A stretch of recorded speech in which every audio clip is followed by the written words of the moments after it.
Hallelujah. Let Lord Jesus Christ shine forth. Good morning, good afternoon, good evening, wherever you are joining us. Welcome to another live stream with DCCI Ministries. And we've got guests all the way from the state tonight because we are going to figure out how Muslims make their babies or how Allah helps them to make their babies. It's supposed to be very basic, but it seems something happened along the way by the time it ended up in the Quran. So, Brother Theodos is going to explain that to us, unpack for us, and then give us uh, critical view of it, how kind of Islam messed up. That's what I am hoping. I am hoping he's not going to say like this is how Islam is true or something. We will hopefully come to conclusion. This is one of the reasons why Islam is false, because I haven't seen his PowerPoints. You never know. You never know. Peace of Christ be with you, brother. How are you? I'm doing well. And yeah, we're going to take an honest look at what the Quran has to say about embryology. Muslims tell us that this is one of the scientific miracles. It's probably the granddaddy of them all, if you will. It's the thing that kind of inspired people to start looking for these things. They're going to claim that the Quran contains advanced knowledge about how babies are developed in the womb. So we're going to take that claim seriously, put it to the test, and see if it holds up to scrutiny. I mean, I don't want to give away the end result, but you do see I still have a cross in my background, and I am wearing a t-shirt with a cross on it. So you might be able to guess that I'm not very impressed by the Okay, miracle. you are not convinced. So you said this is one of the arguments on the scientific miracles of the Quran as the granddaddy of all. From my experiences, I know all the granddad dies. I am assuming by the end of this live stream, we will kind of make sure this argument is dead and buried, and we will all come together for the janazah. Brother, what have you been up to? How has life been with you? Yeah, I've been busy as of late, both on and off of YouTube.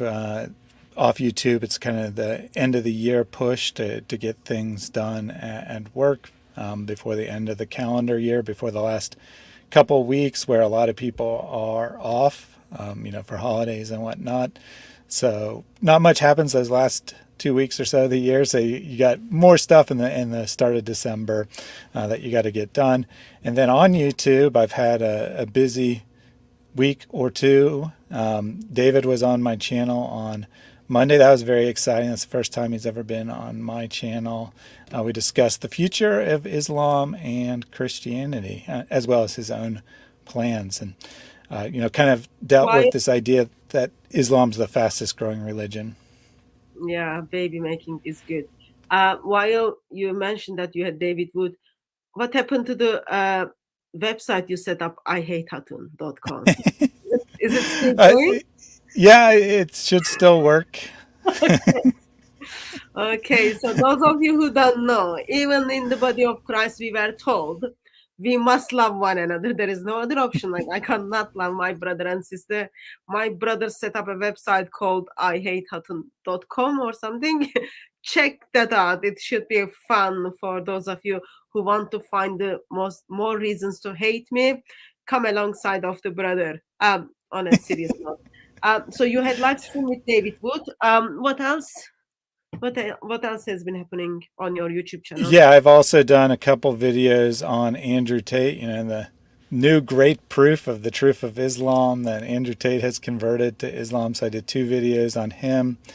I did one, well, they're both mocking, of course, but the one I did as a Muslim, where I celebrated how he was correctly following the Sunnah, how he was for abusing women and such, and thus he was right in the line with Muhammad. And then the second one, I addressed his tweet or retweet technically, where someone called him God and he retweeted it. So thus he was Yeah. claiming to be God. And that one I called Super Shirk Brothers. I did it as a Mario theme with Tate and Muhammad being the two Shirk brothers. They both like to commit shirk. It's amazing that Islam needs such a people to rescue it. Didn't work well, but I've seen his on social media. There was a I think it was on Twitter or something. Um, there was his profile picture, and he was like half naked in his profile picture. So no one told him to like dress modestly yet. So, anyway, just no good. Those of you who are joining us in the chat, it's good to have you. If you want to get our attention, please put @ in front of DCCI Ministries, and I gently encourage you to keep your conversations on the topic which we are discussing so that everyone can benefit. And as always, please do not use anyone's personal details in the chat, as well as do not copy and paste the same message again and again. I don't have that much rules and principles for the chat, but if you cross one of those, probably you will be timed out. So we are intentional to not block people.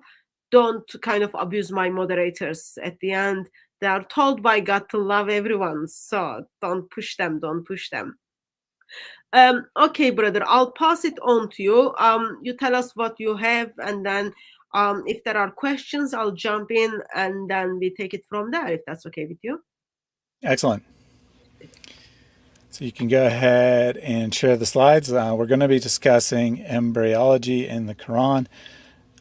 This is a lot of the scientific miracle claims, these claims that the Quran contains advanced scientific knowledge.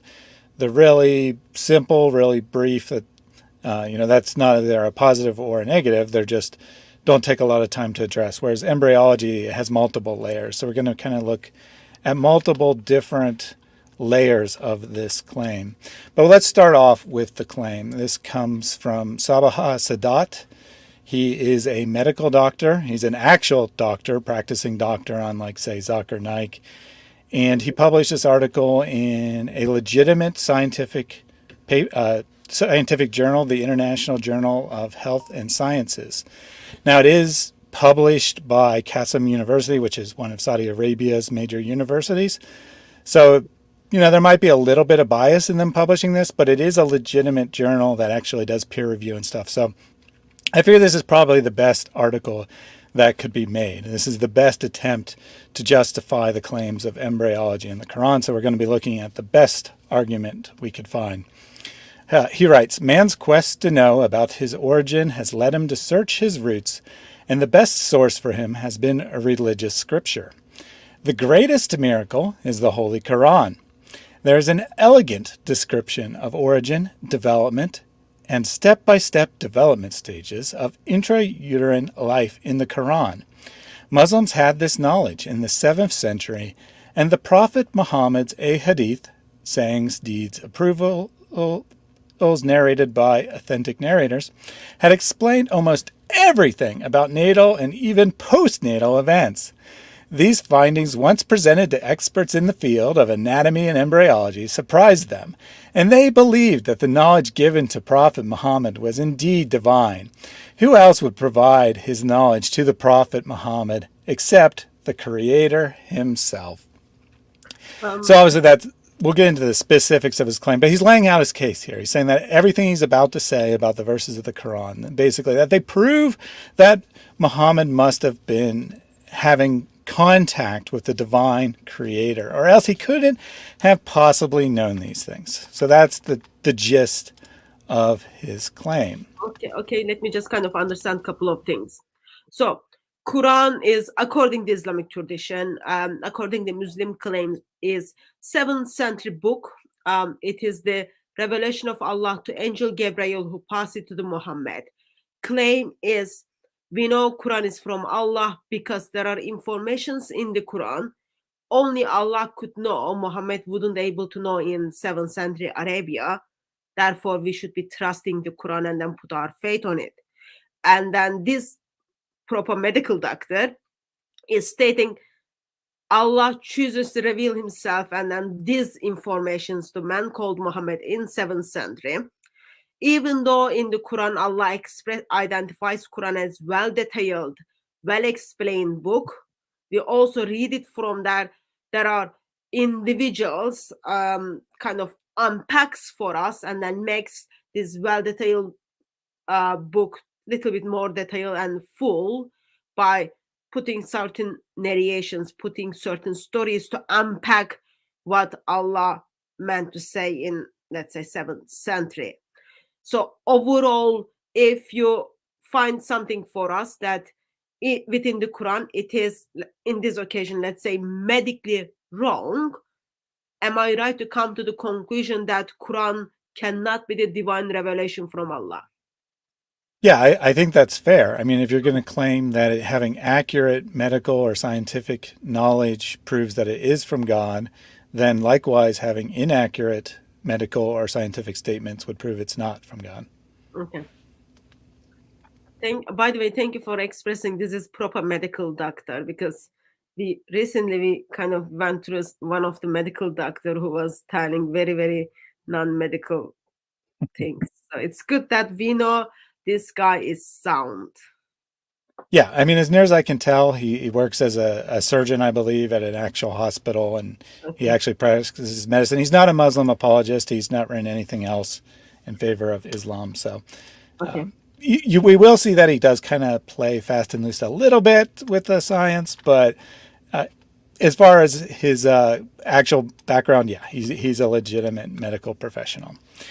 So before we get into the specifics, I want to ask why Christians should care about this, or why non-Muslims in general should care about this. And it's a good question, because usually when people look at these claims, they're like, they read the verse, they see the claim, and they're like, those don't match up.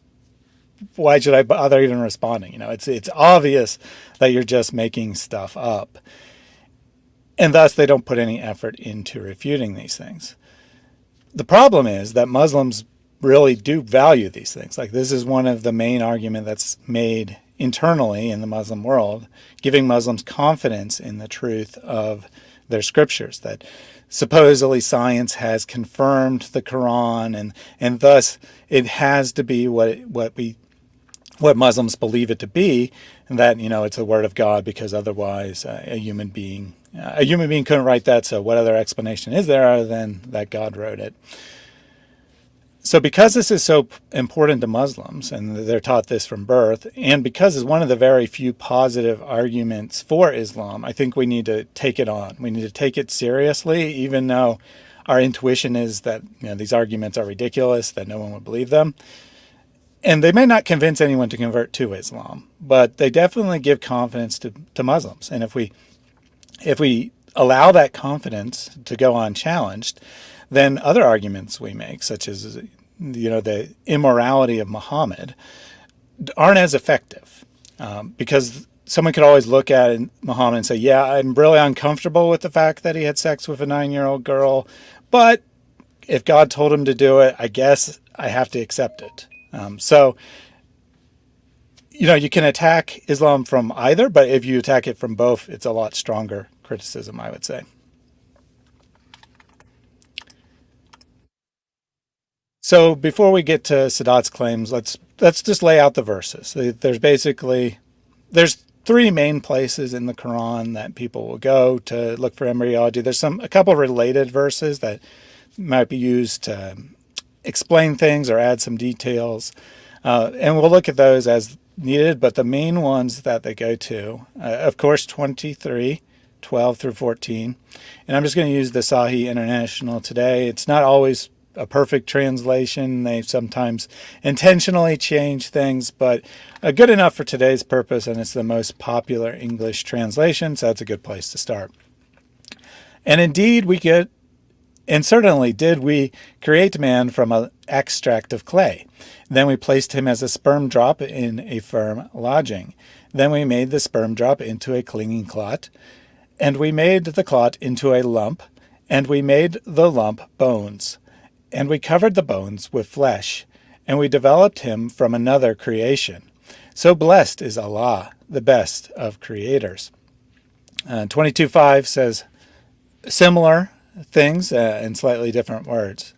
O people, if we should be in doubt about the resurrection, then indeed we created you from dust, then from a sperm drop, then from a clinging clot, and then from a lump of flesh, formed and unformed, that we may show you. And we settle in the wombs, whom we will for a specified term. Then we bring you out as a child. And finally, a briefer statement in Surah 40, verse 67. It is he who created you from dust, then from a sperm drop, then from a clinging clot, then he brings you out as a child. So these verses have in common that there's some sort of sequence going on. And this is where the Muslim's going to claim some miraculous knowledge, that this sequence described in the Quran supposedly matches up with modern understanding, and that no one could have known that in the 7th century. Any first thoughts from you, Hatun? Actually, like, I am not very good with biology. That was never my focus. I'm very curious to kind of figure out how Allah makes the babies, especially Islamic babies. It seems like they are very much unique. The way they come out. Nothing personal in here. I don't have any problem. Like, I have seen Muslim woman give birth to a child. I'm just like curious the way how Islamic babies are developing in the tummy. Maybe that's the reason why Muslims don't ask that much questions. I don't know. It seems right now steps are a little bit wrong. Nothing personal. I think that, we might find that they don't really match up. And we're going to go through it one stage at a time, getting Sadat's claim about each stage and taking a look at them. Looks like in the chat, Roman asked about the term resurrection there used in Surah 22. He asked, isn't that a Christian belief? Well, that's one possibility. The Quran may derive from misunderstanding of Christian theology. But here it's referring to the day of resurrection in Muslim theology, where people are brought back for judgment. So it's referring to, if you have doubts about the last days, if you have doubts about what Allah is going to do in the end times and put people in Jannah or in hell, then just think about your own creation. Think about how you were created. And isn't that miraculous? So shouldn't you believe in Allah? So it actually is making a very important claim, that it's saying that you should look at this and you should see that Allah is at work, which actually is congruent with the Muslim claim, right? They're saying that they to look at these verses and see that Allah has done something miraculous here. They're not saying just by creating you. They're saying, and it matches up with later discoveries about science. So actually, it makes it even better sign than what the people of Muhammad's time would have seen. Quran is supposed to be a book, according to its claim, to confirm the Bible. So what seems happening is, like, out of the Quran hears certain terms, and they don't know what to make of it, how to make sense of it. So Muhammad takes the responsibility, or Allah takes the responsibility, to unpack and justify it, and then they come up with like pretty mess thing. I think if they were simply confirming or taking the information from the Bible and putting into the Quran, that would be okay. But when they decided to touch and then transform that information to make something else, that's where it messed up, kind of. Yeah, I mean, not the subject for today, but the author of the Quran, whether we call that Allah or not, seems to want to confirm Christian theology, but he doesn't seem to actually understand Christian theology, and thus we get these very confused statements. That's why we say, welcome to the world of Islam.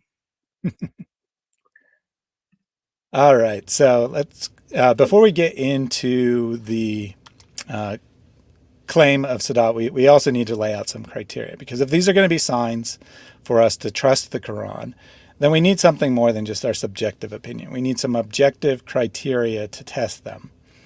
So I have 5 criteria. I'll just go over them briefly. We have a previous stream, Hatun and I have a previous stream on scientific miracles where I explained them in more depth, but I just want to review them here. So the first criteria is that the insight must actually be true. And seems really obvious, right? It seems really obvious that if you're going to claim that science backs the Quran, that you better get the science right. But often these claims don't even manage to get the science right. Second criteria is that it must go beyond what could be observed with 7th century technology. So if a normal human being living in the 7th century could observe something, even if it's true, even if it's correct and matches modern scientific understanding, that doesn't require any divine intervention. It doesn't require any divine knowledge to observe something using technology in your eyes and whatnot. So the third criteria is that the claimed knowledge must be new to the Quran. The Quran, in reality, it borrows from previous existing texts, but we don't even need to make that assumption. We can pretend that the Quran isn't borrowing from anything, and I think in the cases of embryology, it's generally not directly borrowing from a text. It's just repeating ideas that existed at the time. But the point here isn't that the author of the Quran was reading Galen, for example, and copying Galen's ideas and putting them in the Quran. The point is that if a human being came up with it, even if there's no possibility that a human being in some other time and place was directly influential on Muhammad. The point is, if a human being came up with it before, then a human being could come up with it again, and we don't need any divine intervention to explain how the idea came to be. The fourth criteria is the most important because this is where the miracle happens, the miracle of reinterpretation. The Muslim will take the known science and then they'll pretend that the Quran says what they want it to say. So we need a way to test whether the Quran actually says what the apologist claims, and to avoid, debating back and forth. I think it means this, you think it means that.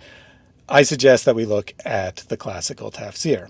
Now, does every single tafsir have to say the same thing? No. But if it actually says something, one of these faithful Muslims who are considered the best scholars of Islam in its history, they better have seen that interpretation. Because if they didn't see that interpretation in the verses, it's not there.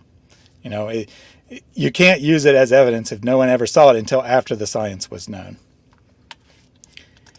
And then finally, it must go beyond a lucky guess. So if there's only two possibilities, and there's no possible way that someone in the 7th century can know which of those two is correct, it's still, 50-50 guess. And you could easily get it right just by pure chance.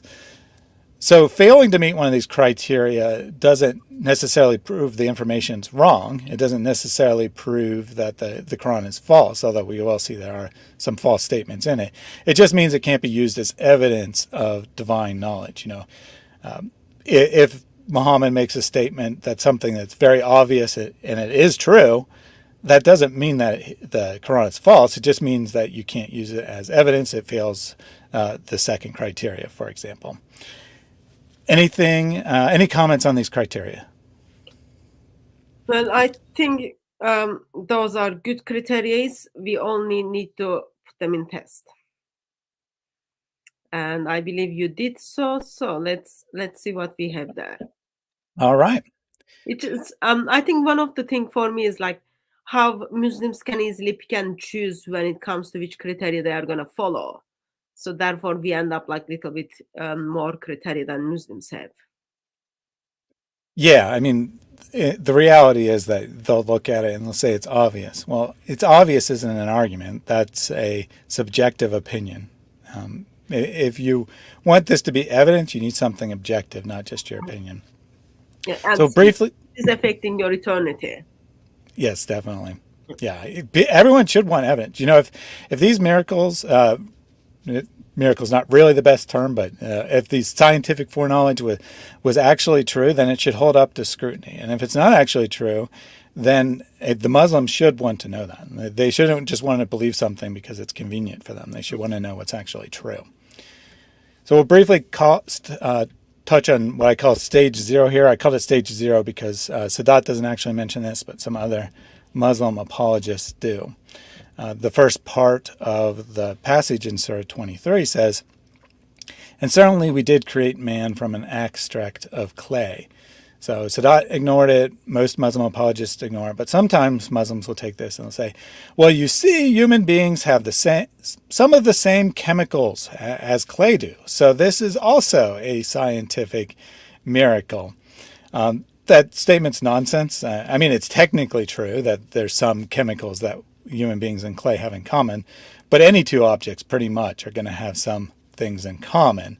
The proportion of the so-called essential chemicals of life in clay is very different than in a human being. There doesn't seem to be any real correlation between those two.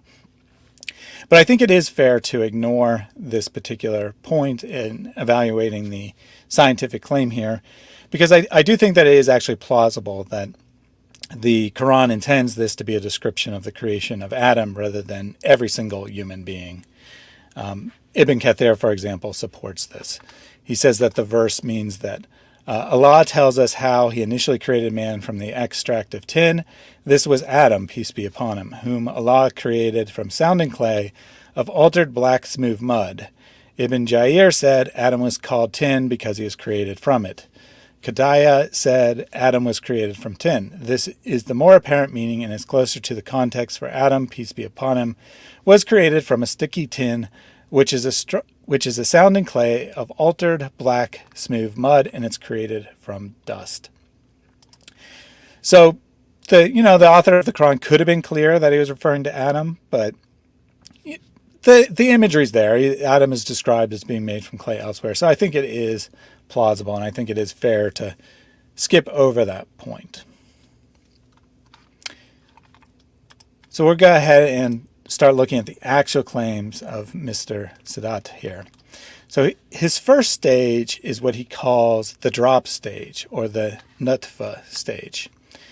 From verse 13, then we placed him as a sperm drop, which is what nutfa is, in a firm lodging. Sadat, explaining why this is a miraculous claim, writes the following. Nutfa amshaj. Nutfa means a drop, and amshaj means mixtures. This term describes the mixture and convergence of male and female fluids in the uterine or fallopian tubes to form zygote. It has the form of a drop of fluid and consists of a mixture of male and female secretions. The nutfa amshaj can be subdivided into stage 1.1, the Kalk stage. When the male and female secretions meet, they may or may not form a conceptus or a zygote. If a zygote is formed with 46 chromosomes, a new being will be produced. This process of formation of a single individual by fusion of two secretions has been aptly named Kalak. So first of all, note that he's called this the Nutfa Amshaj stage, but the word Amshaj isn't in this passage. It's not in Surah 23. He's imported that without stating so from Surah 76, verse 2, which states, "Indeed, we created man from a sperm drop mixture that we may try him, and we made him hearing and seeing." So already he's having to clarify the words of Allah. At least in this case, he went to another Quran verse for clarification, but he has added that. And note also that he's imported the word kalk from verse 14.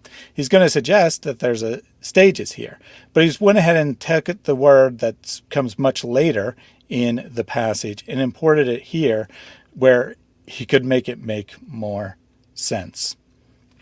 So just for me to understand it, so Surah 23, which kind of Muslim apologists used to express how Quran must be the word of Allah because Muhammad in 7th century wouldn't know the stages of the baby. Now Muslims are kind of debating within themselves what is that Arabic word mean, the one like Muslims turn to every time. Apparently some Muslims are trying to figure out what is that word even mean. Yeah, and we're going to see that, he's going to pull out several particular words, starting with this drop or sperm, and the kind of the miracle, if you will, comes in how you decide what that word means. Yeah. We'll look we'll look at what the ancient commentators thought it meant, and in this case they do actually think it means sperm, but he's adding the mixing here from Surah 76, plus he's written a couple paragraphs, and there's actually going to be more that he writes about this one word on the next slide. He's taken these couple words and he's added all this stuff which it doesn't seem to describe at all. Like he writes uterine or fallopian tubes to form a zygote. Where's that in this? It's nowhere. All it says is we placed a sperm drop in a firm lodging. So continuing on with still this same verse, still these same 6-8 words, he says stage 1.2 is the takdir stage. The human creation begins with formation of a zygote, but what are its characteristics? What will it inherit from the father and what from the mother? This process takes place a few hours after the khalaq phase. The Holy Quran called it takdir phase, and modern scientists call it genetic programming. The takdir in Arabic means planning, determining, or programming. Very similar indeed. The Quran indicates that these processes occur in immediate succession, and we know that these processes are completed less than 30 hours after fertilization. The process of sex determination takes place in this stage. The Quran states in Surah An-Najm, which is Surah 53, this is verses 45 and 46. And he did create two sexes, the male and female, from the nutfa when emitted or planned. This seems to be his own translation. There is no justification for putting planned in that verse. Every translation I looked at just says emitted, and the word takdir is not in that verse. So I actually have no clue where he got the idea that this stage should be called takdir, other than his imagination, I suppose. We know that if the sperm with an a Y chromosome fertilizes the ovum, it is a male child. If a sperm bearing an X chromosome fertilizes an ovum, it is a female child. So what is actually takdir in Islamic theology? That was a question for you. Oh, I don't know. So takdir is Allah's decree. You can find it mentioned in Surah 696, 25:2, 36:38, 41:12, 76:16. None of these verses have anything to do with embryology or creation or formation of human beings or anything like that. They're all about how if Allah decrees something, it happens. So I cannot figure out, I did my best to figure out why he's calling it the takdir phase and how he's justifying that, but I couldn't do it. He doesn't give any reason to do it. So we'll just have to leave that as a mystery. Someone is asking, since this is the stage 1, someone is asking if they missed the egg part. Yeah, that's a good question. Not like egg omelette, not boiled egg stuff. This is like different egg. I think people know the context, but person is saying if they missed it. Yeah, I mean, if we're the words of the Quran just say we placed him as a sperm drop in a firm lodging. It sounds to me like you take the sperm and you put it in the womb, the uterus, and that's all there is to it. It doesn't seem to suggest anything about a sperm fertilizing an egg. Yeah, so Islam doesn't think egg is important. That's okay. We let that go. We let that go. And there might be a reason for that, because sperm can be observed in the 7th century. The female's egg cannot be observed in the 7th century. Strangely, the author of the Quran only knows about what can be observed. They probably only know how to boil egg or how to make like omelets. So they didn't know. They didn't know. Yeah. Anyway, sorry, brother. Sorry. So believe it or not, that actually wasn't the end. He actually has even more to say about these 6 or 8 words. Okay. He says that stage 1.3 is the hearth stage. When the phases of khalq and takdir are completed, the zygote migrates from the fallopian tube to the uterus, where it implants itself similar to a seed planting in soil. It gets embedded in the intramenum and receives its nourishment and develops a different shape and structure. It is mentioned in the Quran that intramenal lining of the uterus is similar to the soil in which a seed is embedded. During this stage, the real settlement begins, and it is described in the Prophet's hadith. The angel enters upon the conceptus, which is a different translation for the same word, the nutfa. He's saying it's conceptus. Earlier I said it was sperm. Those are not the same thing. after it rests in the uterus for 40 or 45 nights. So, couple questions for you. First of all, do you have any guess as to why he might say that the Quran describes the intramenal lining as soil? Um, Before that, can I ask a practical question? Yes, sure. So so this is the second slide of just we are trying to figure out what is that word means Mm-hmm. in very basic language. So what is the author is trying to tell us with this? What is this word means? Like, why do they need to write just essay on one word if it is like so clear? I'm just trying to make sense of it. So in my level, let's say zero biology, um, what like so far what did you shared with us? Yeah, well, we'll ask the question whether this is true or not in a minute. But basically, I think that he's taken a bunch of more or less accurate, maybe not quite accurate, but more or less accurate science, and then just pretended that this verse has all this stuff in it. As far as I can tell, all the verse says is that Allah takes a sperm drop and places it in the womb. So the author, Sadat here, is using his imagination, as near as I can tell. Okay. Answer to your question is it has to do anything with Surah 2. Your wives are tilt. You go to your tilt, however, whenever you want, so you can like sew them. Yeah, I think that must be what he has in mind. He doesn't specify, Okay. probably because he don't want to look up that verse. So we will look at how the commentators took that verse, but I'm pretty sure that's probably what he's referring to, because it's the only place where the anything remotely like describing a woman as soil takes place. Yeah. And then my other question is, are you familiar with this hadith that he refers here, where the I was angel? I was gonna check that. Is that the one like how in 40 days your gender is being decided? Is that one?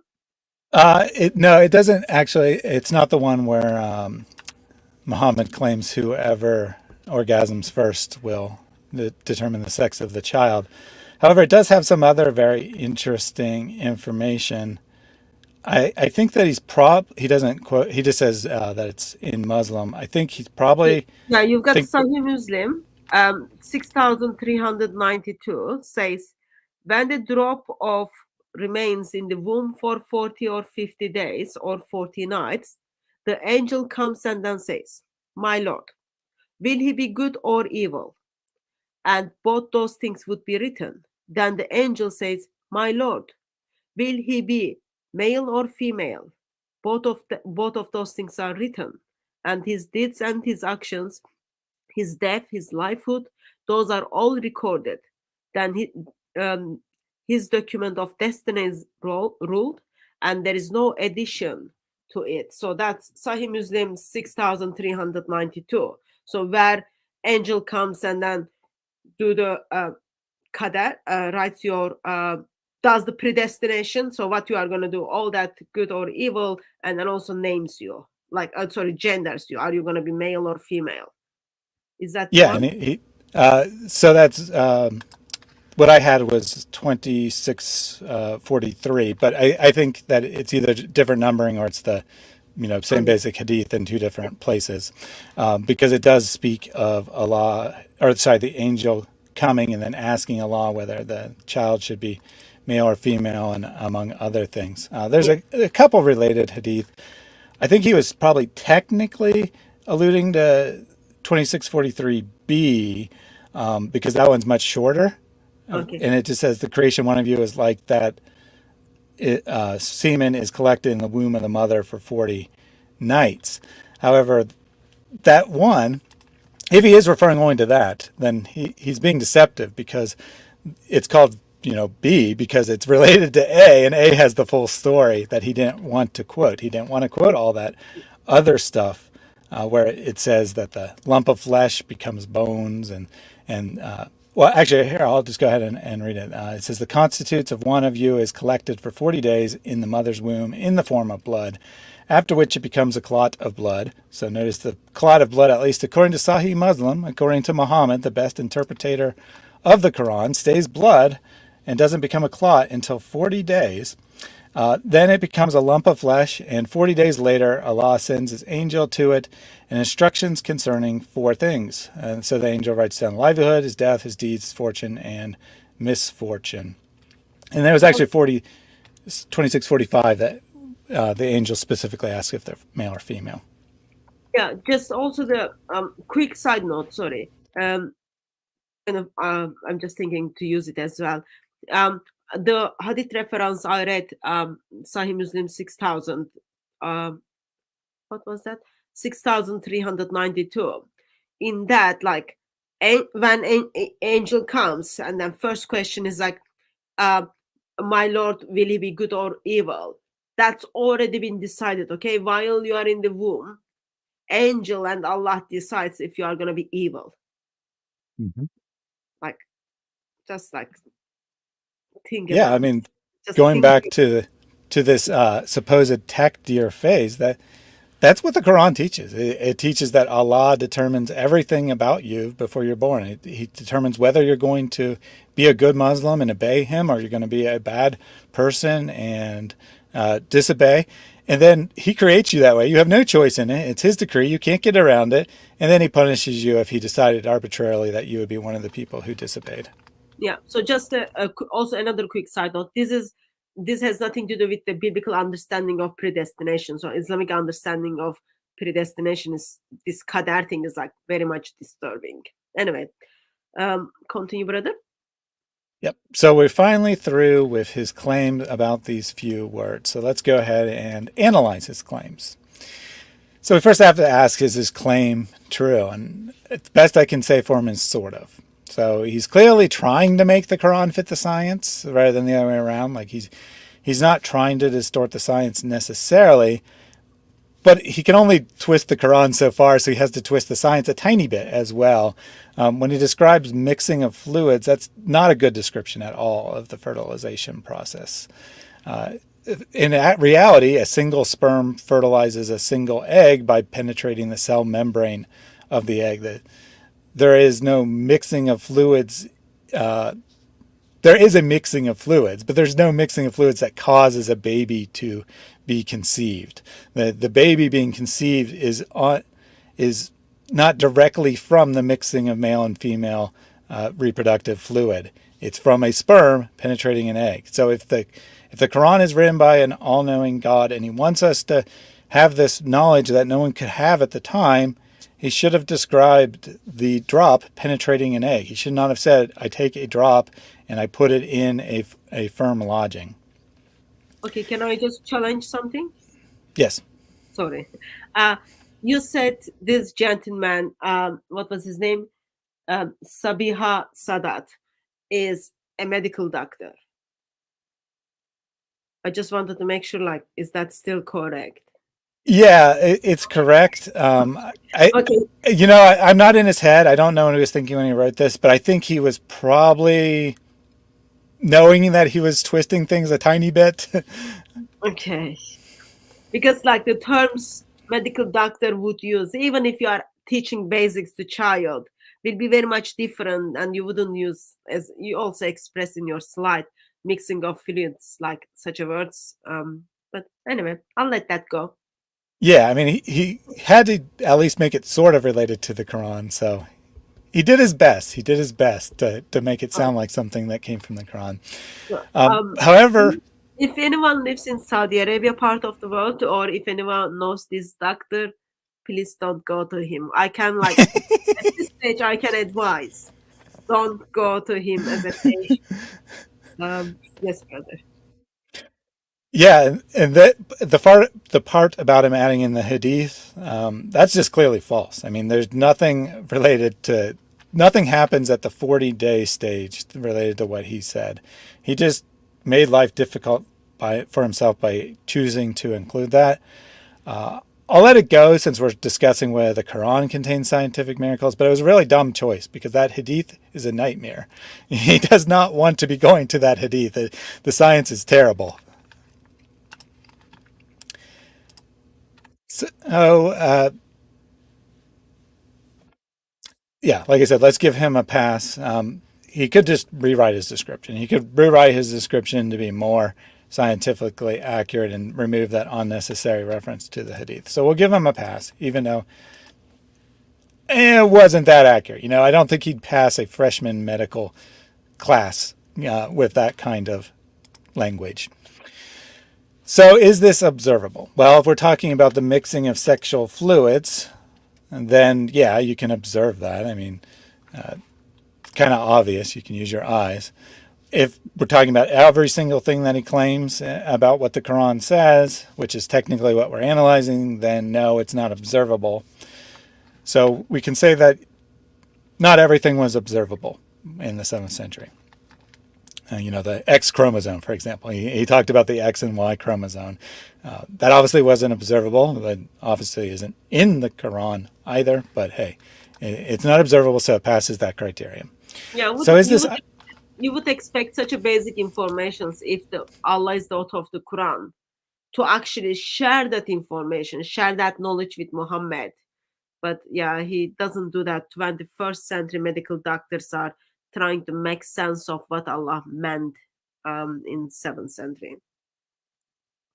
Yeah, it's interesting how everything that Sadat will put in his article that is not observable in the 7th century, that's true, isn't found in the Quran. And everything that's observable, that is true or false, is found in the Quran. Very interesting conclusion. So we have to ask, is this an original idea? Did the author of the Quran come up with this? If it's God, obviously he'd have knowledge that human beings wouldn't have. Sorry. I just things are just coming to my mind. Sorry. So you talked about this 40-day stages in previous PowerPoints. Mm-hmm. And you've got Muslim scholars who is talking about how babies how women can be pregnant for 5 years to 10 years. When it comes to over 9 months, I don't know exactly how many days woman is pregnant, but when it comes to over 9 months, let's say 11 months, is this 40-day stages are changing, or they're just still at the same time? They are still 40 days, but just babies start growing tooth and learning how to walk in the tummy. Any comments on that? I'm just being sarcastic. Yeah, good question. Pregnancies can occasionally, very, very, very rarely last longer than 9 months, or I should say 9.5, to be fair. But certainly never, multiple years. and it, how do these 40 days work? I guess you just extend the last stage. I don't know. I mean, if it happens at 40 days or 40 to 45 days, depending on which hadith you're looking at, then that means 40 to 45 days, right? So you would expand the latest stage. So that means babies start learn how to walk in the tummy stuff. Okay, got that. Yep. I mean, it's my best guess. I don't know how you justify it in Islam. So is this an idea that's new to the Quran? And did any human being come up with this idea before? Well, remember what the Quran says is we placed a drop in a firm or safe lodging. So this idea sounds exactly what Aristotle believed in. It was a common belief that the semen was basically a fully formed human being that was just super, super, super duper tiny. And then it came out of the man, went into the woman, and then it grew. That was basically common belief at the time. Aristotle writes, now it is impossible that any creature should produce 2 seminal secretions at once.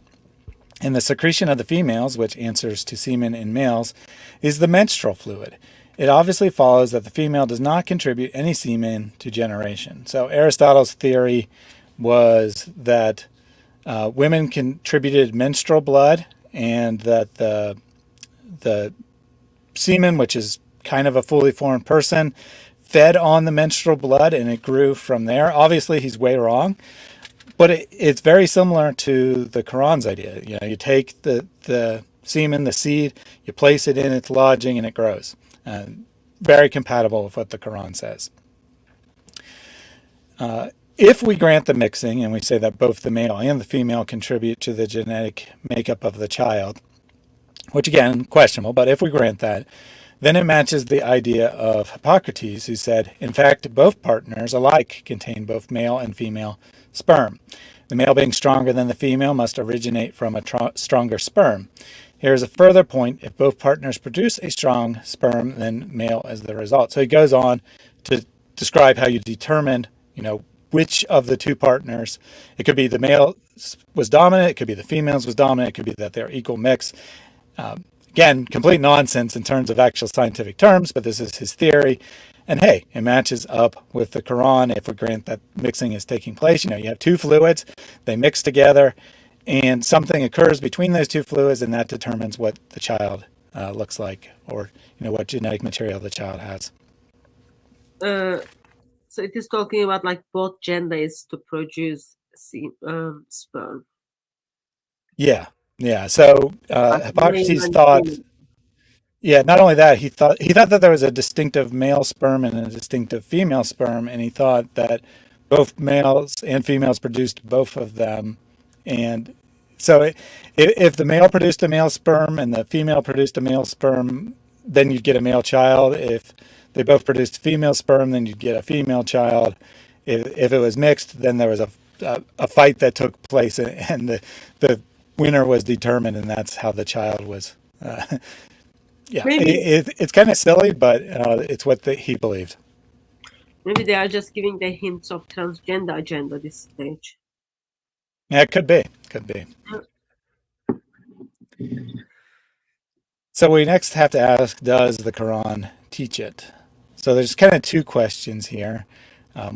One, does the Quran teach mixing of fluids?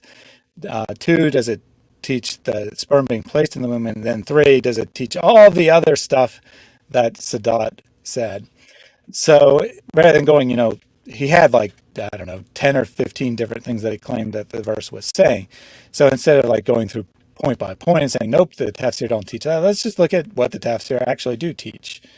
So Ibn Kathir, writing on 2312, just says that it's placed in the womb. He just says that the drop is placed in the womb. Basically repeats what the Quran says.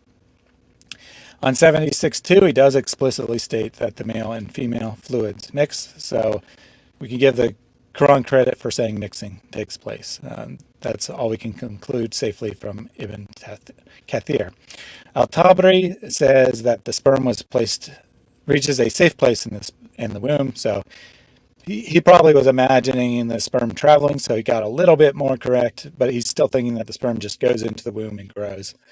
On 76.2, he says that there are many different interpretations of this verse. This perfectly clear Quran verse that explains itself in detail. There's many different Islamic scholarly interpretations of what it means.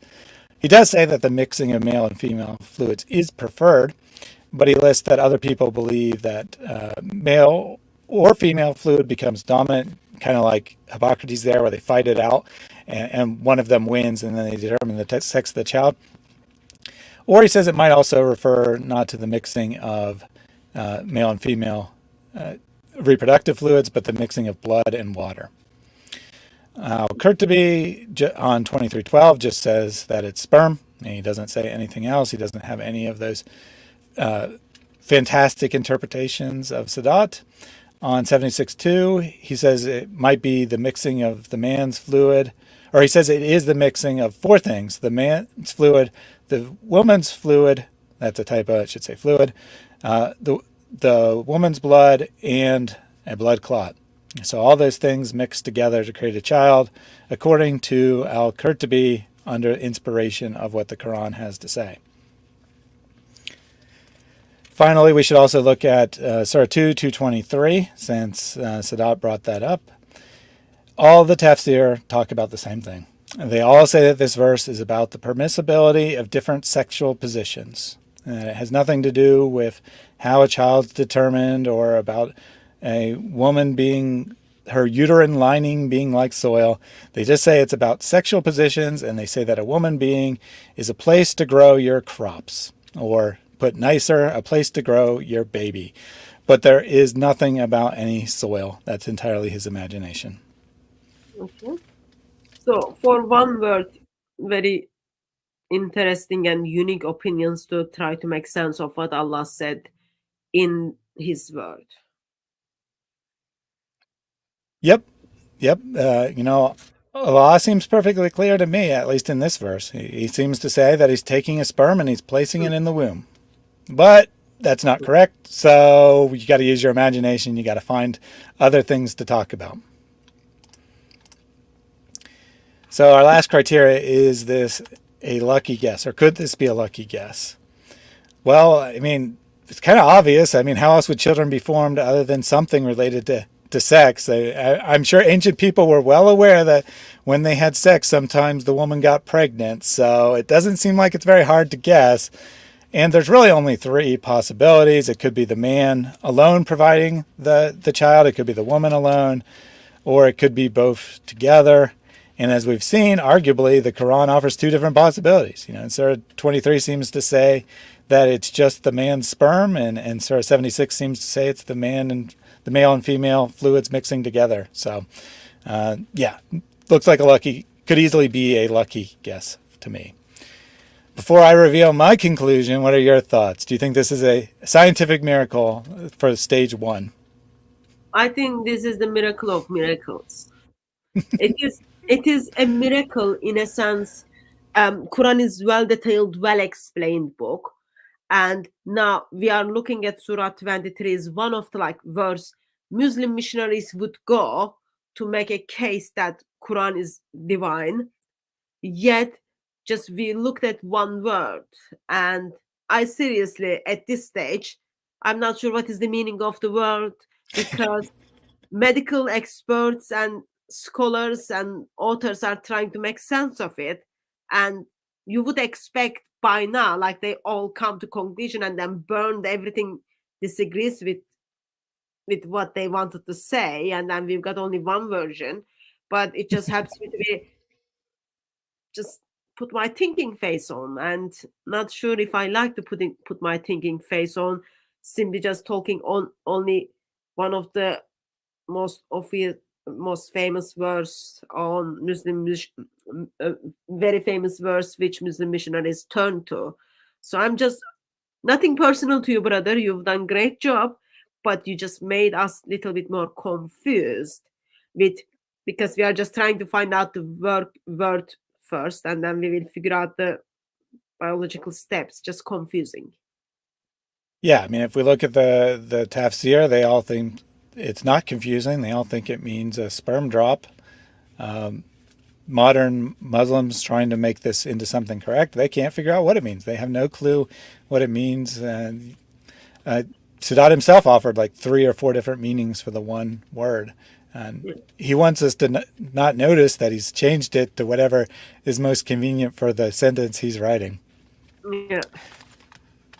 So, yeah, I agree. There's no miracle here. It's just a vague statement in the Quran that conveys obvious knowledge. If you claim anything else, if you write 3 pages explaining this one word, you're just engaging in bad eisegesis, reading meaning into the text that is not actually there. Would you say,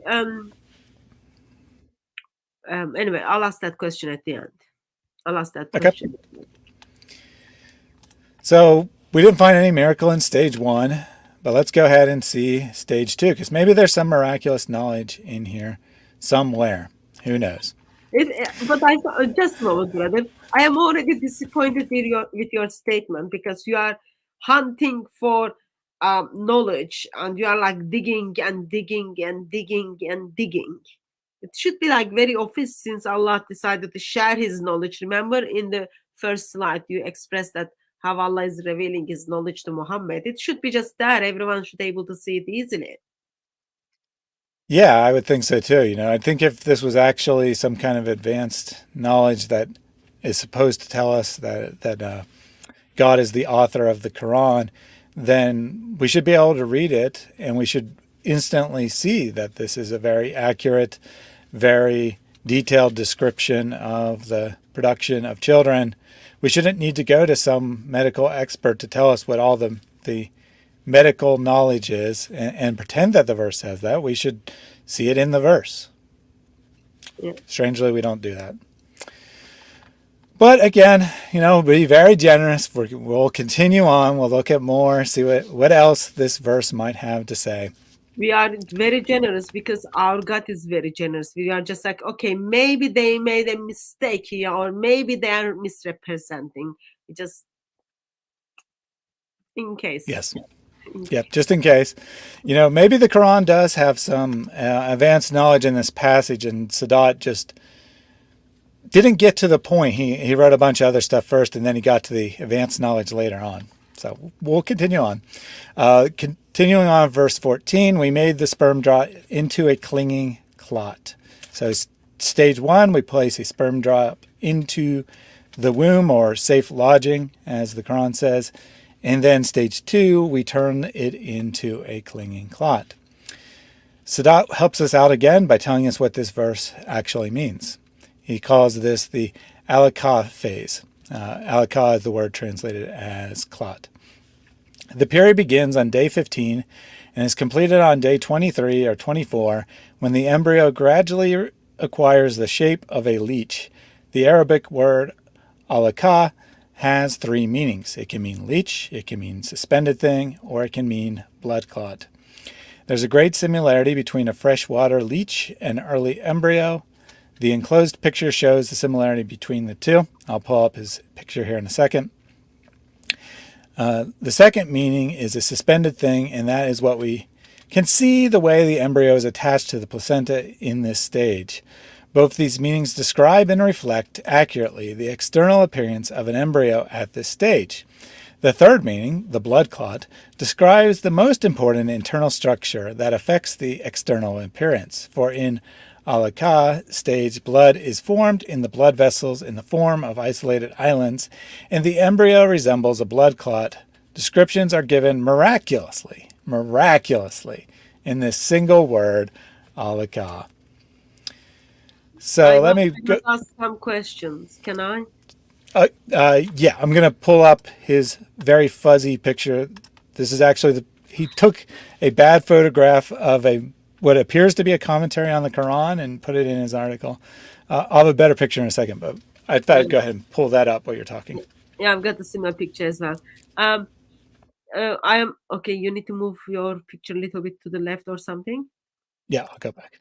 Okay, so it might be your typing, because I don't think any of the Muslim scholars or medical experts will make a mistake. This might be your typing mistake. But the third line says, there is a great similarity between a freshwater leech to early embryo. Did I read that correct? Yeah, you read that correct. Okay, and there actually are some typos in this. I copied and pasted. I don't know if it's a problem with the OCR or what, or if the mistakes are actually in the original. So I just left it as is. Then I just thought it was funny, like how they are comparing that to fresh water. Yeah. And you notice he puts the meaning of leech as primary.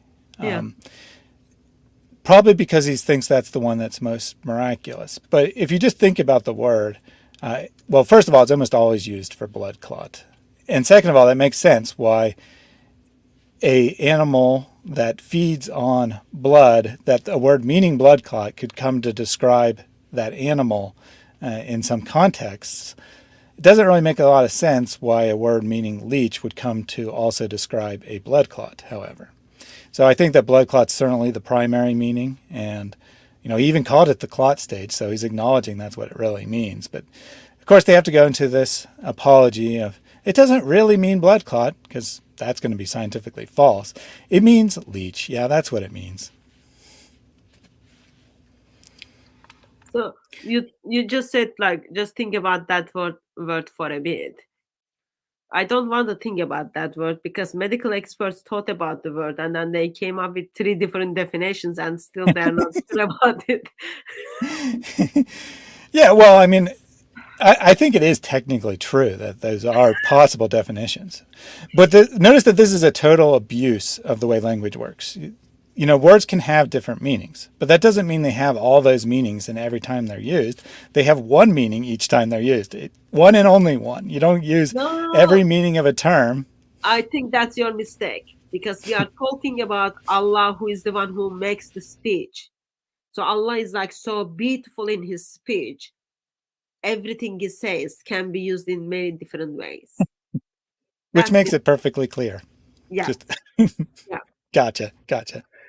So here's his fuzzy picture. I don't know why I can't even figure out how to focus his camera properly, but no worries. I have a better picture from a different Muslim apologist website. You may not be able to tell or not, but here is the leech. Yeah. And if you look carefully, it is the same picture, but it's a different orientation because they're comparing it to a different drawing. A leech doesn't have much form. It's just kind of a blob. So if you compare it to a drawing, it's going to kind of look like it. You just find a blobby leech that looks like the blobby drawing, and you say, look, they resemble each other. That's how it works. So the question is this true?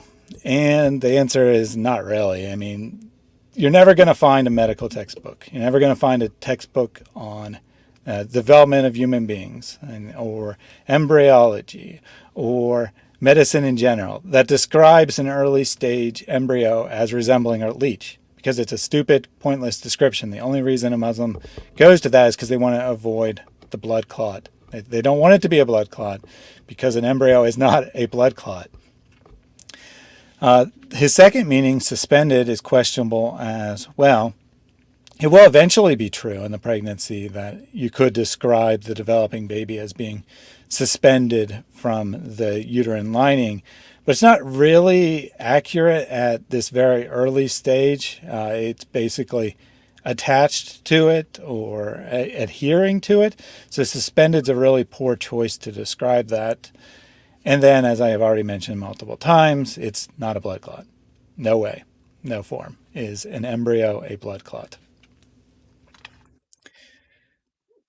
So it's not looking good even from the science standpoint. But let's finish the questions. Is it observable?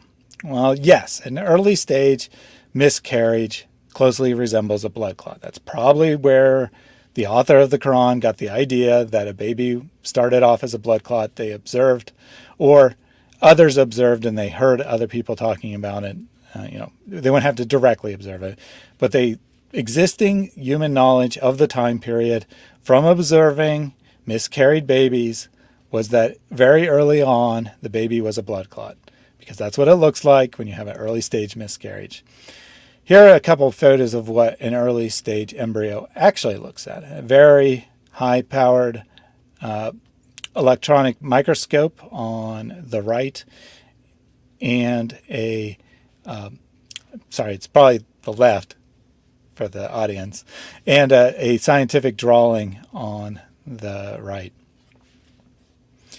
So neither one really looks much of anything like a leech, I will point out. But it is something that could be observed, that it looks like a blood clot. So is this idea original to the Quran? And again, the answer is probably not. Although I will say that no other term uses the term leech, so if that's actually what it meant, it would be unique in that description. Inaccurate, but unique at least. Aristotle says it follows that the female would contribute to the semen of the male, that what the female would contribute to the semen of the male would be material for the semen to work upon. Could be a description of the semen causing the menstrual blood to clot. You could get that out of his statement. He believes that the blood feeds the semen, but it's working upon it and causes it to clot. Perhaps, that could be an explanation. Hippocrates says, moreover, it grows because of its mother's blood, which descends from the womb. Growing on blood, kind of like a leech, kind of like a leech that sucks on blood to live. Interesting. Galen says, it was necessary, therefore, that the fetus adheres to the mother. Adheres is a much better description than is suspended, by the way, as the seed of the plant must adhere to the earth. Elsewhere, Galen refutes the idea that the child is formed from a blood clot, i.e., he's taking on an idea that exists. It proves the idea exists. Some people were arguing that a child forms from a blood clot. Galen says, no, you're wrong. So he seems to know better than the author of the Quran in this case, because he knows that the child is not formed from a blood clot. And he did this several hundred years before the Quran was written. Finally, in the Talmud, which we know is in reality a major influence upon the Quran, it's stated that it may be inferred that the embryo clings to the sandal at the middle of the ladder. Again, clings to, adheres to. Better description then is suspended from.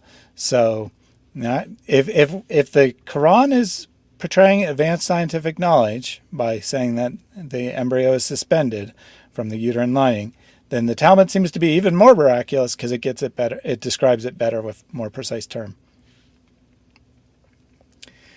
Any thoughts you want to add? I'm just like getting more confused. First of all, I'm just becoming more aware that why I shouldn't trust any human beings, even Aristotle, even Galen, because it seems they are all very much confused. Therefore, it is good that we've got the word of God kind of overrides it all. So, am I right to remember Galen is like from 2nd century? Yeah, I think so. Yeah. So, Quran kind of while these informations are circulating, if Quran kind of stole some of those arguments and then put out of the Quran stole it and then put it in the book called Quran in the language where caravan robbers can understand. From that perspective, it makes sense to me. Why would they come with such a words and such a definition? But also, I am double heartbroken. This is like so far we are only looking at the one verse, and we are trying to figure out what is nutfak means and what is alakat means. Those are the two Arabic terms which is mentioned in that one verse, and it just all confusing. Seems Allah didn't communicate well. Therefore, Muslim scholars or whoever kind of trying to unpack for us just tries to figure out what it is all about at the first place. Yeah, if Allah was trying to convey some, now if Allah was just providing a generic description, then he's fine, But if he intends this to be a detailed description that is going to give Muslims in the 21st century confidence in the scientific accuracy of the Quran, he totally failed. If he's So just saying, you are telling me Allah, even he said it is detailed, but Allah actually Muslims doesn't think that is detailed. Therefore, they are filling it up. yes, that's what I'm telling you. If Allah is just saying in very basic terms that he develops human beings in stages, I can get that out of the verse. I cannot get out of the verse any claim about, all this medical detail that Sadat has come up with. So now we ask, does the Quran teach what Sadat said? Well, the answer is no, absolutely not, unless we want to go with the inaccurate blood clot meaning. That they do teach. Ibn Kathir says explicitly that the fluid turns into a blood clot. So you have the fluid of the sperm drop, possibly the fluid provided by the female. They turn into a blood clot, according to Ibn Kathir, under inspiration of what the Quran says. Al-Tabri describes it as a piece of blood, which is a pretty accurate description of what a blood clot is. Al-Qurtubi, he doesn't talk about al-Ka when he's talking about 23:14, but when he's 22:5, which is very close parallel, he calls it solid blood. Again, another very accurate description of a blood clot. So they all seem to think that the clot means clot. They think it's a blood clot. They think that Allah has turned a sperm into a blood clot. So finally, we have to ask, is this a lucky guess? Development could, in principle, occur in any order.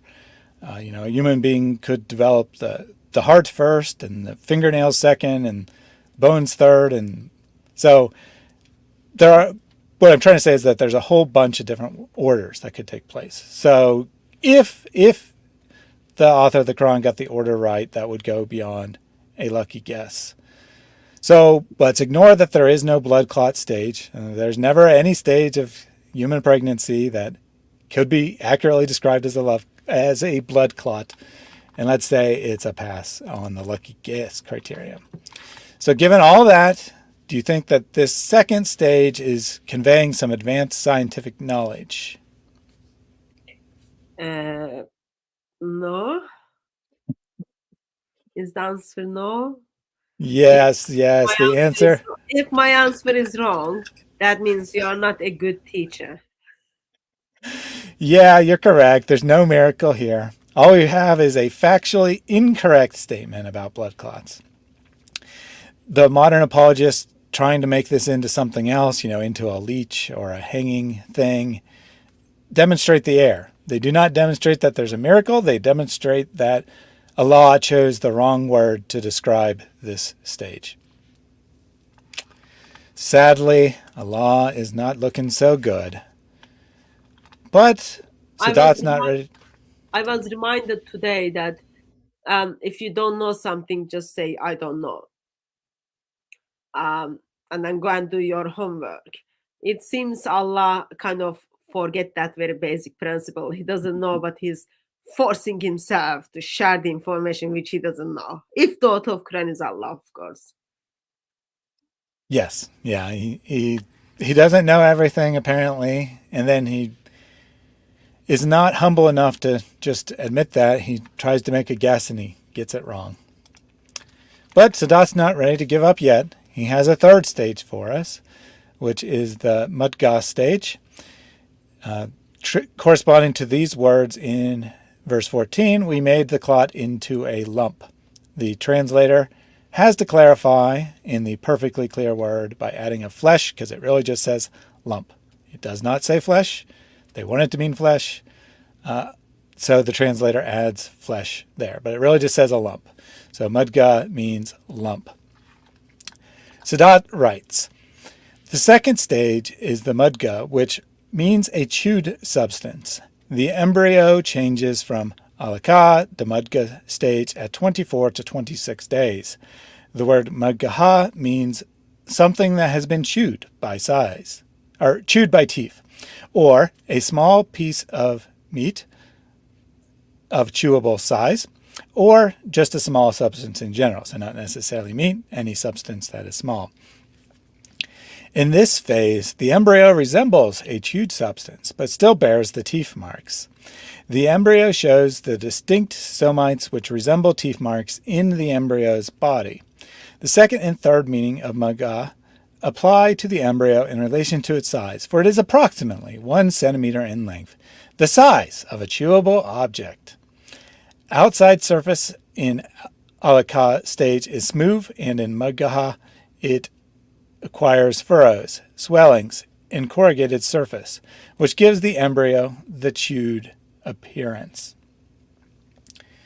So here is the claim that he wants to make.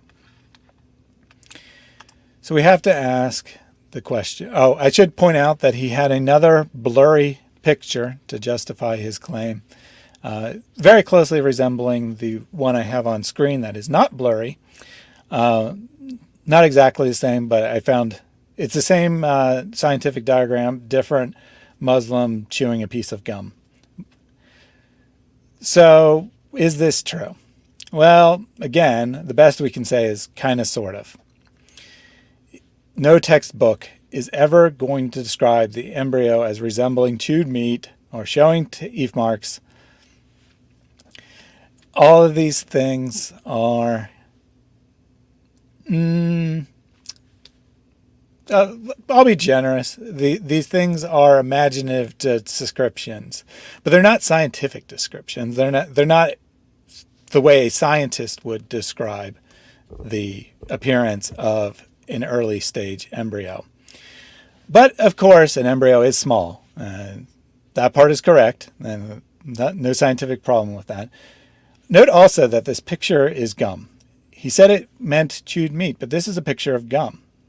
I would like to see someone try to leave teeth marks in meat. Not going to work. You're not going to have distinct teeth marks in a piece of meat, so they have to use a piece of gum. And of course, the piece of gum also lets them easily shape it in whatever shape they want. So they just shape it to resemble the scientific drawing they're trying to mimic and say, look, this is proof. It has teeth marks, just like the Quran says. Here is a actual photograph of an embryo that's a couple weeks old. Remember, he said this was days 24 through 26, or the stage starts around day 24 to 26 is what he said. If you take a look here, you can see what the scientific drawing is trying to do. It's trying to show the vertebrae. It's trying to show that the developing embryo, the developing baby, has developed vertebrae at this point.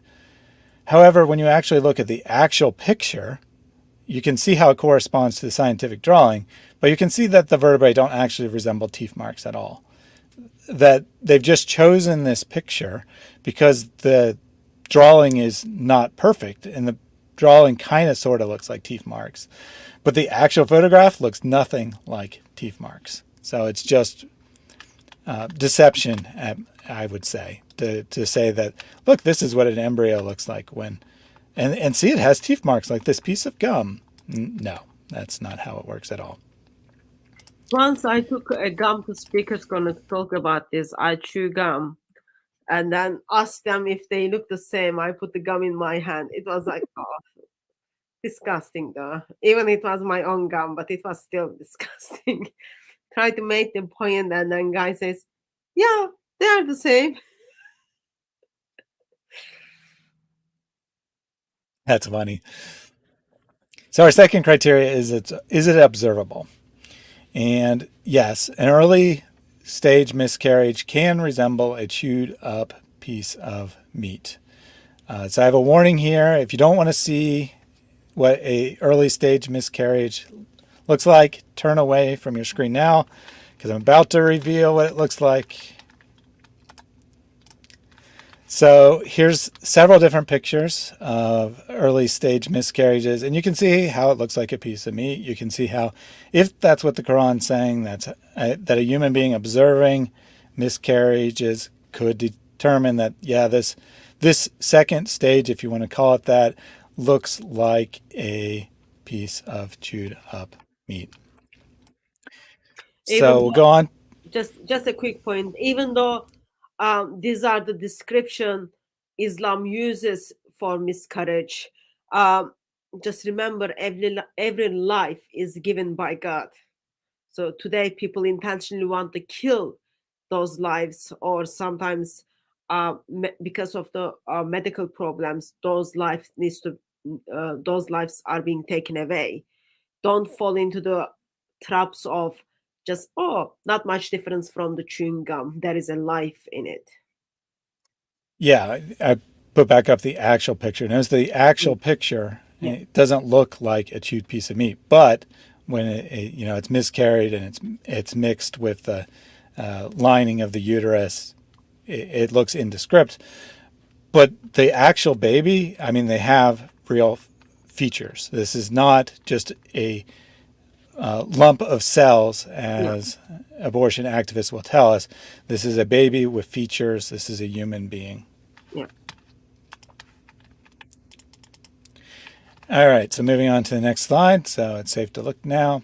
Is this original to the Quran? Is this idea that a human being, or that this second, third, whatever stage you want to call it, of development would look like a piece of meat? And the answer is probably not. The other sources are more specific. They describe the early stage embryo in more detail. They don't use the exact word chewed. So if we're saying that the Quran says that, well, that particular phraseology is unique, but the idea is not unique. Aristotle writes, the more solid parts come together, the liquid is separated off from it, and the earthly parts solidify membranes form all around it. Some of these are called membranes and other are called choria. Hippocrates says at this stage, with the descent and coagulation of the mother's blood, flesh begins to be formed with the umbilicus. Galen says the third period follows on this, when, as it is said, it is possible to see the three ruling parts clearly in a kind of outline, a silhouette, as it were, of all the other parts. Note that Galen tells you exactly how he's making these conclusions. He says you can see it. If you look very, very closely at a miscarried fetus, you can see that there are parts in it. And that's how he's drawing his conclusion. He's telling you where he's getting it from. He's not claiming that Allah gave him special knowledge. He's saying, I observed this with my own eyes. Finally, in the Garbha Upandas, which is a Hindu text from the first millennia BC, after a fortnight, it becomes a spherical mass. This one I put on here because it has a description of amount of times. Fortnight is traditionally 2 weeks.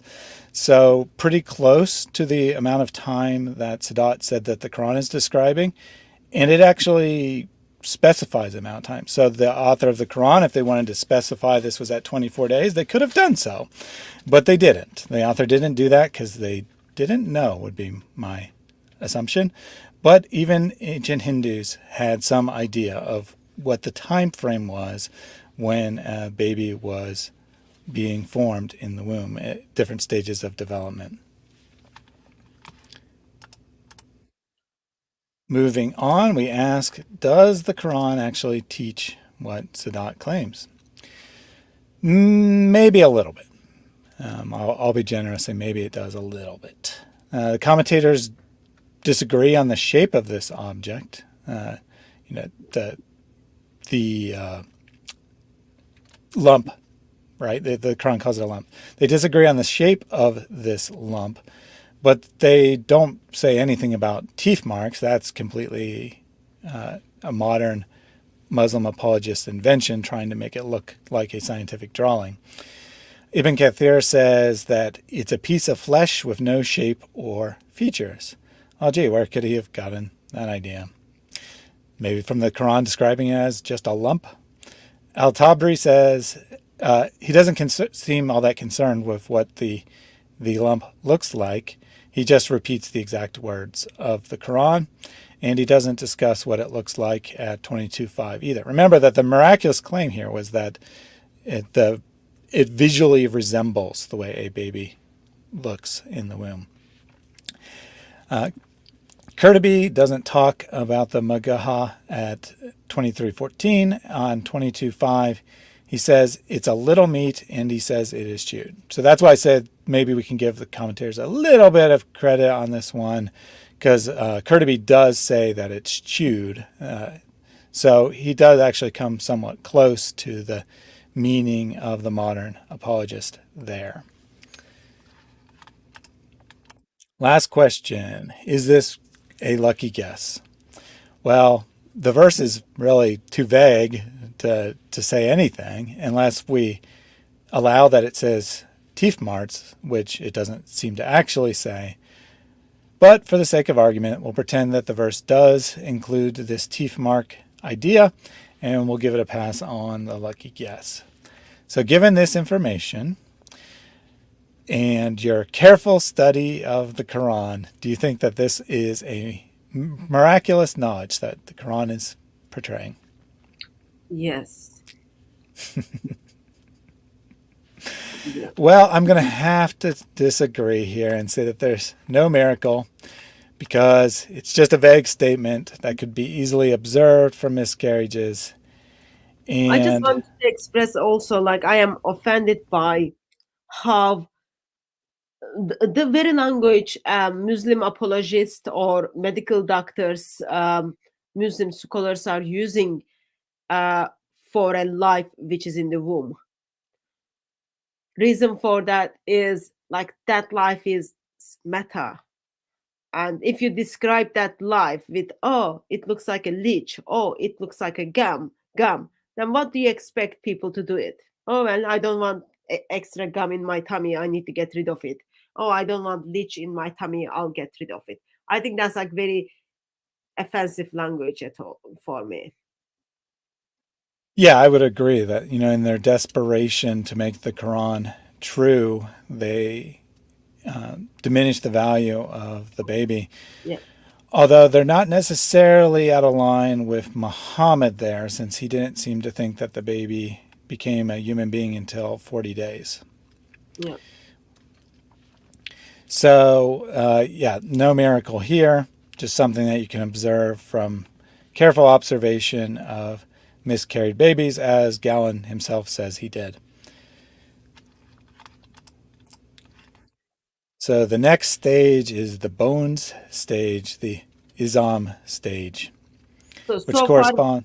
so far we looked at so far we looked at, let's say, I'm kind of putting with the Muslim terminology, sperm, blood clot, uh, lump, and now we are looking at fourth stage, bones. Yes. So Sahih International it says we made the lump bones. They add from to make it a little clearer. I think I think that's justified. I mean, I think that the Quran is saying that it turns the lump into bones. It just doesn't include that word that could help clarify it. Sadat writes, the Izam, which means bones in Arabic, the embryo stays in the mudga stage for 6 weeks. In the beginning of the 7th week, cartilaginous skeleton begins to form, and eventually the embryo takes the human shape with formation of skeleton. Bone formation is sequential. He abbreviated something PRY. I think it's a typo though, because that doesn't seem to correspond to any actual medical term. But basically, ossification, the formation of bones, centers appear in the femur in the 7th week, and in sternum and the maxilla in weeks 8 through 9. With this stage, the embryo takes the human shape, and this fact has been verily described in the following hadith. When 42 nights have passed from the time of Nutfa, the time of conception. Oh, wait, I thought that was with the sperm drop. He's changed the meaning again. Allah sends an angel to it who shapes it and makes its hearing, sight, skin, muscles, and bones.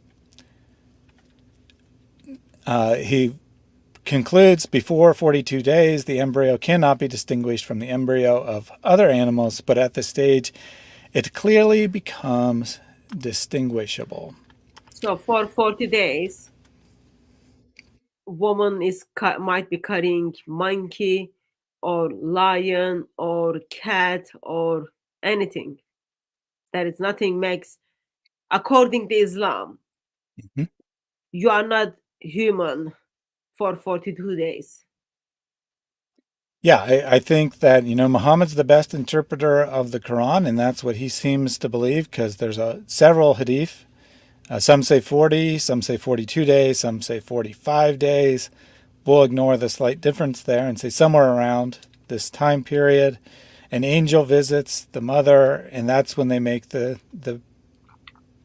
lump of stuff, right? That's what the Quran describes it as, the lump into a human being, because that's when the baby gets to, it gets its gender, it gets its sight and hearing, its skin, its muscles and bones. Notice that the hadith is actually saying all these things take place at day 42. And the angel comes and it gives all these things. Obviously, Sadat's not going to agree with that because that's not medically correct. But Biblically, I just want to make a point. Biblically, Psalm 139. For you created in my inmost beings. You knit me together in my mother's womb. The moment you end up in your mommy's tummy, you are human being who has value, who's supposed to have value, until Islam comes and then says, well, for 42 days, you're not much difference from the animals. And then after 42 days, I'm going to form you and shape you, and then going to give you body parts. yeah. One of many examples of the Quran taking good and correct theology and distorting it and making it something evil. So with that note, we'll ask the question of whether this is true. Here's a picture of what an embryo actually looks like at 8 weeks, just so you know. Kind of looks like a human being, strangely enough. So yeah, his science is more or less fine. Ignoring what he said about that hadith, which is nonsense, that since we're addressing the Quran here, that what he said about the science that he pretended was in the Quran is accurate.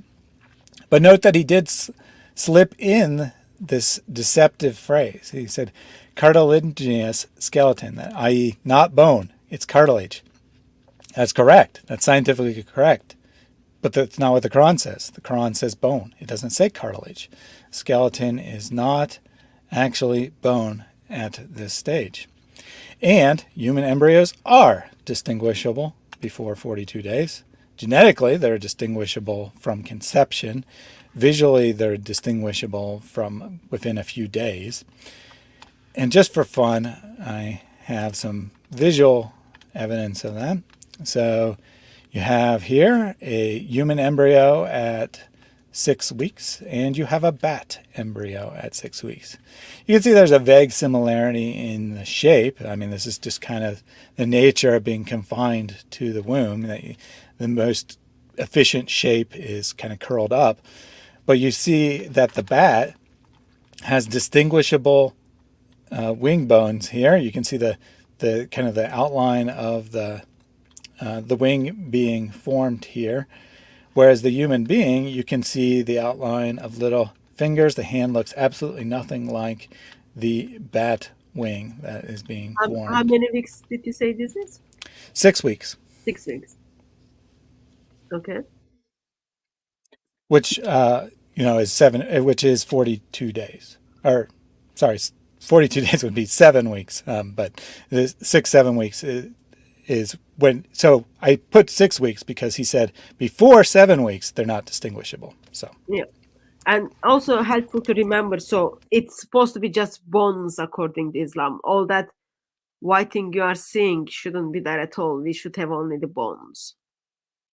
Yeah, this is here's the actual human being, and then this is the placenta, which is feeding the baby. Yeah. So we'll go ahead and move on to the next question. So are the bones observable? So yes, again, a close examination of a miscarried baby of sufficient age will show there's bones. You can, not to be too graphic, but you can cut it apart and you can see that there are bones inside the miscarried baby. Here are some in utero X-ray ultrasounds that show the baby having distinct bones developed. They're not, strictly speaking, they're not bones. They're cartilage that will turn into bones.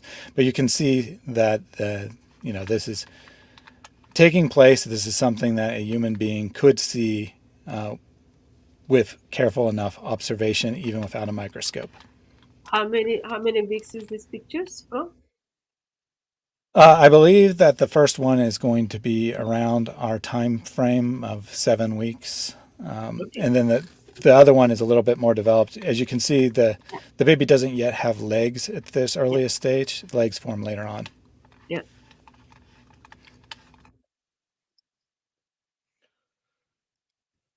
So then we have to ask the question, is this an original idea? Did people know from before the time of Muhammad that babies developed bones? Well, since our article is ignoring that the Quran claims that the lump turns into bone, we're going to have to ignore that as well and only phrase this, did people know that babies had bones? Which is obviously yes, but I'll go ahead and quote some specific sources to prove that. First, in the book of Job, we have a poetic description of the formation of a human being. Remember that you formed me as if with clay. You will return me to dust. You poured me out like milk and pulled me together like cheese. You clothed me with skin and flesh, and inside me did you interweave bones and sinews. Very similar idea of the Quran. Now, this is clearly poetic. This isn't a scientific claim about the development of in stages, but it is very similar to the Quran's description, right? You have the lump, which is interpreted as flesh by Muslim commentators, and then you have bones being interwoven among the flesh. Hippocrates says the bones grow hard, moreover they send out branches like a tree. So he is more detailed and more correct than the Quran here, in that he is understanding that some bones, like the vertebrae, as we saw in that very early picture, start forming much earlier, and then other bones they don't really grow out of it like a tree. But the point being that he's correct that the bones form at different times. It's not one event, the formation of bones. Gallon is even more similar to the Quran, but I'm leaving that to the next section because it's a perfect description of what the Quran says next. Does the Quran teach it? Well, we'll give Sadat this one, that the Quran is declaring that a baby has bones. Ibn Kathir says we gave it shape with a head, 2 arms, and 2 legs, and its bones, nerves, and veins. So he's taken the one word of the Quran and of bones, and he's turned it into all the different bones in a human body. Fair enough, I think. Al-Tabari doesn't discuss the bones, except that he talks about a textual variant. Yes, the perfectly preserved Quran with no textual variants, right down to the letter, has textual variants according to Al-Tabari, who discusses them in his work. Kurtubi gives the same hadith that Sadat does as kind of an explanation of this Quran verse, but doesn't make any other comment on it. So again, Muhammad's supposed to be the best interpreter, even better than Kathir, Al-Tabari, or Al-Kurtubi.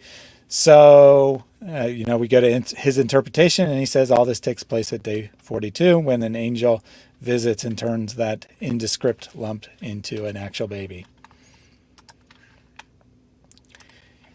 So does this go beyond our guess?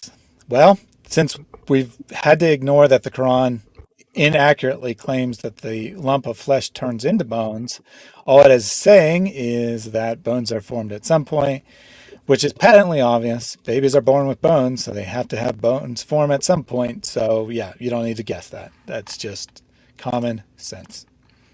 Oh, sorry, I forgot to ask whether you felt that this was a miracle. No, I didn't felt that was a miracle at all. I heard miracles like virgin gives birth. I heard miracles, everything is being created out of nothing, but not such a miracle. No. Yeah, so I'm going to have to agree. I don't think you need any divine knowledge to know that a baby who's born with bones has bones forming at some point in its development. Sadat ignored that the Quran actually says that the bone is formed from the lump, which is usually interpreted as flesh. Flesh does not turn into bone. That's completely inaccurate. So all we're left with is an easily observed fact that's you don't even have to observe. You can easily observe it from miscarried babies, or you can just use your brain and say, yep, babies are born with bones. They had bones develop. So stage number 5, corresponding to the Quran words, we covered the bones with flesh, which is the laham phase. Sadat quotes the Arabic here. He says, laham al-kisa bil laham, clothing the bones with flesh. Sorry, so far, as the 4th stage we already looked at, flesh wasn't there. So now flesh is stepping in. So all these things we saw, they were without, it was just like, what do you call it? Skeleton? It was just a skeleton. Yeah, I think that we take the Quran seriously. So we have a single drop of sperm. Then that sperm turns into a blood clot. Then that blood clot turns into a piece of meat. Then that piece of meat turns into a bone. So all we have at this point is some bones, and then those bones are covered with flesh. That seems to be the sequence of the Quran. Okay. So Sadat writes, we have already seen that skeleton is formed in the 7th week and the differentiation of muscle starts in the 8th week. In other words, myogenesis takes place during this stage. Development of definitive muscles starts in the trunk and the fetus starts moving. The muscles take their position around the bones. The sequence of events is very fast, as mentioned in the Quran. And then he explains what he means by that. He says the use of fa, an Arabic conjunction, which means rapid sequence of events. The Quran states the fact as then, fa, we clothed the bones with lam, muscle, flesh. The passage also indicates that the lam stage represents the end of embryonic tachlic stage, which is followed by the nasha phase. The conjunction thumma, also meaning then, indicates a slow sequence with a time lag between the two stages. So my understanding, and I do not speak Arabic, I'm not an expert, but my understanding is this is not even correct about the Arabic here, that they both mean then, but it doesn't really correspond to a period of time difference. So What? that Go ahead. word like it goes like and then. So there is like that then word is there in Arabic. Yeah, I think there is some distinction between the two different thens, but not what Sadat's claiming. But we'll give him that. We'll it's his description. We're only evaluating whether his description is scientifically accurate, not judging his Arabic, even though I think it's a highly questionable claim. So first we have to ask if it's true. Before we do that, note that this picture here relates to this stage, but it also relates to the previous one. The baby at 10 weeks there, everything in blue is cartilage. It's not yet proper bone. It hasn't yet turned into proper bone. And you can see by birth that most of the cartilage has turned into bone with the exception of joints, basically. So keep that in mind. This is at 10 weeks. He's saying that at the previous stage, week 7 to 8, that bone had been formed. Now he's saying this is a different, distinct stage, but he's actually playing fast and loose here because he says it's a different stage. He says it occurs after, but if you read his description, he says that the bone forms at weeks 8 to 9, which is a little generous. It mostly forms after week 10. It does begin to form around week 8 to 9. But now he's saying that this new stage, this clothing and flesh, takes place at week 8 because, well, they're taking place simultaneously in reality. So he's technically correctly given the science by saying that they occur at the same period, but he's done it very deceptively. He's said they're distinct stages, and he's not said they're happening simultaneously. He's just said week 8 and 9, so that you don't notice that he's actually correctly stating these form simultaneously. So is it true? Well, it's not true that they're distinct stages. It's not true that the one takes place after the other. It is true that muscle forms at this particular time in development, but muscles don't take their place around the bone. Myoblasts, which are the precursors to muscle cells, are, if you want to use the words of Sadat there, taking their place around the cartilage, the precursor to bone, as both are transforming into their final form. So it's not about muscle forming around bone. It's about a precursor to muscle forming with the precursor to bone. So the science is really not good at all on this stage. I think this is probably the worst stretching of the science that he does. So would this be observable? Well, yeah. I mean, really what the verse is saying in this particular verse is saying that bones are covered with flesh. It's saying that in somewhat poetic language, but it's saying that bones are covered with flesh. Is it observable that later stage miscarried babies have skin and flesh and muscle and bones? Of course it is.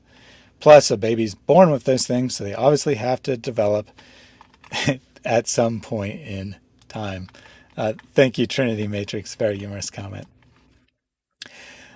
So, is this idea original to the Quran, that flesh forms around bones?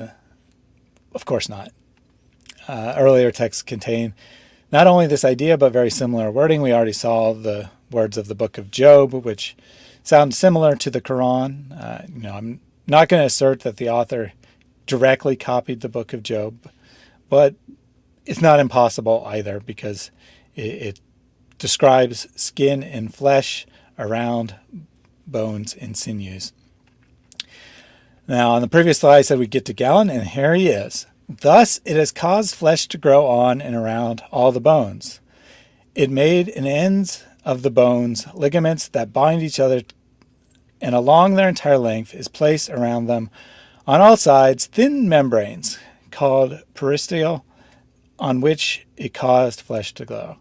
So Galen, in much clearer terms, describes what the Quran is said to describe, that flesh is forming, or muscles are forming around the bones. Galen seems to think that this is what occurs, and I'm guessing he's not a prophet of Allah, so he gained this knowledge by some other means, probably by using his eyes. Does the Quran teach it? Well, if we're going with what Sadat said, the tafsir don't seem to have any knowledge of what is covering what. They talk about the covering. They don't seem to actually think that it's muscle or skin. They seem to think that it has some metaphorical, mystical interpretation. They think it's describing like some grandiose thing, but they don't seem to have any knowledge of muscles forming around bones, interestingly enough. Ibn Kathir says, we gave it something to cover it and strengthen it. So he's just talking in very generic terms. He's saying that the bones needed a covering to protect them.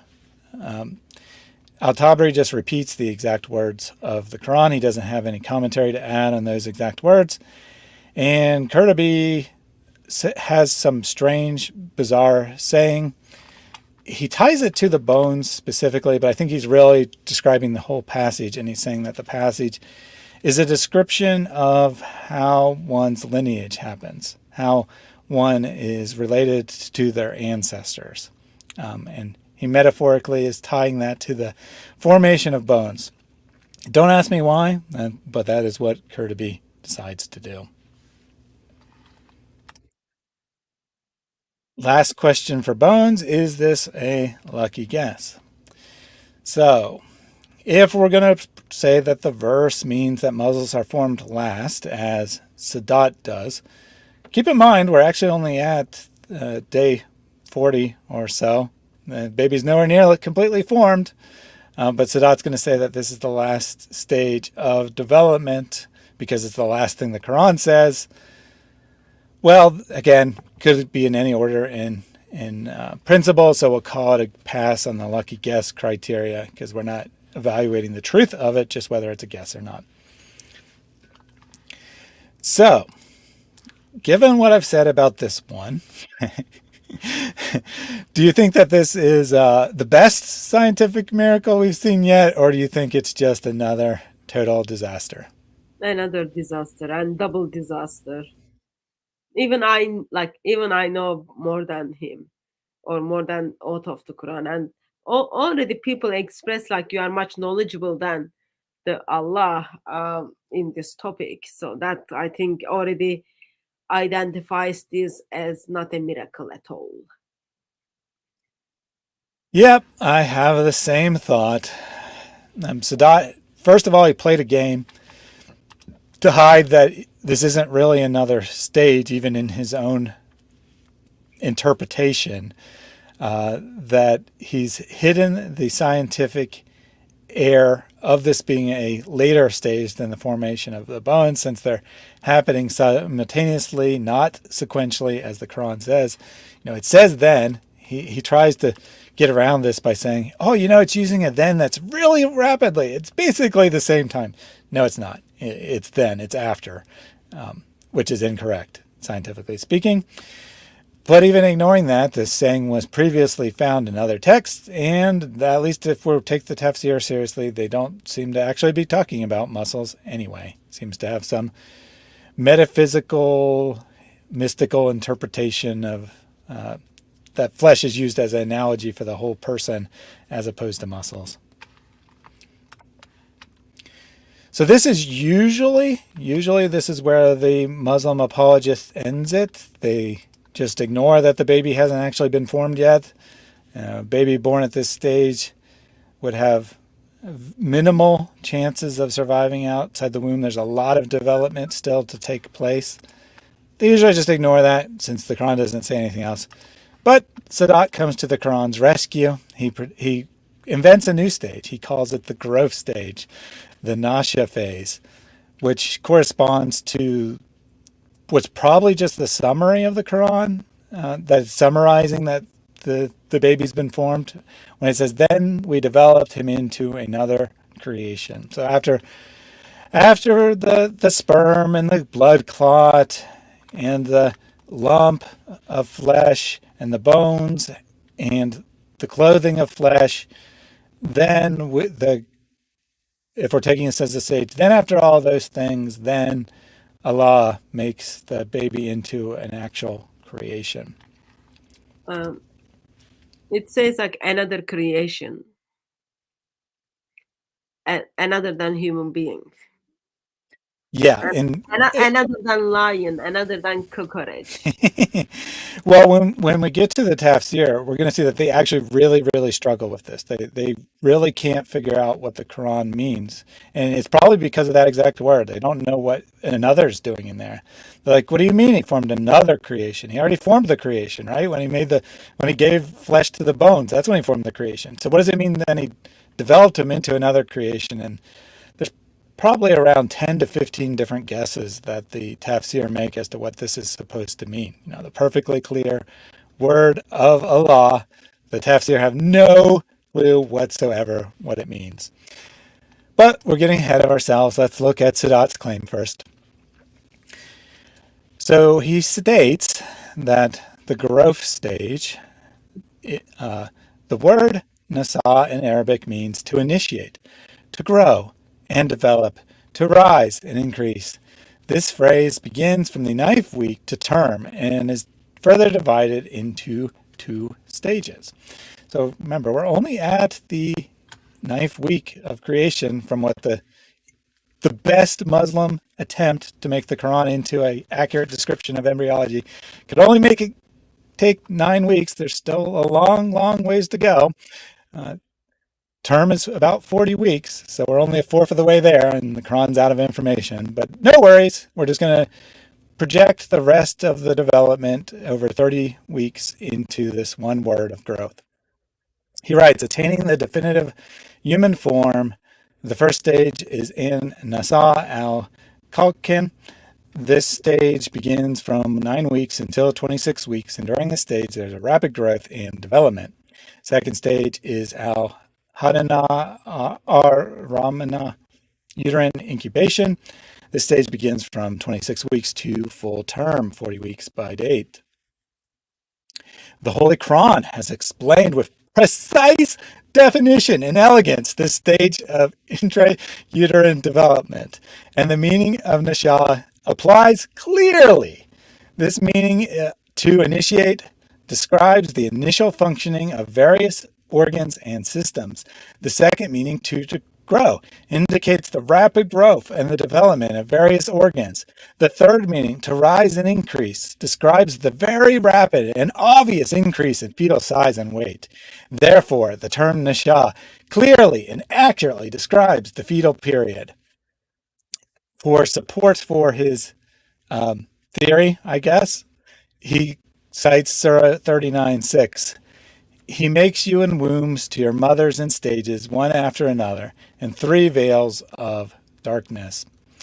He then writes, the three veils of darkness may be referred to as the anterior abdominal wall, the uterine wall, and the amniochorionic membrane. The interpretation seems to be the most logical from an embryological point of view. With grace and elegance, it has been described in the Holy Quran. I think in Islam, definition of grace and elegance is different. Yeah, well, Allah put in one word, and then because he only put in one word, you can, of course, match this up. That just means growth, and obviously the baby grows. So, it's extreme elegance that he simplified all of this detailed development of the baby down to one word, which is growth. But notice that he kind of gave away the game here. Before I go on, I want to point this out. He says the interpretation seems to be the most logical from the embryological point of view.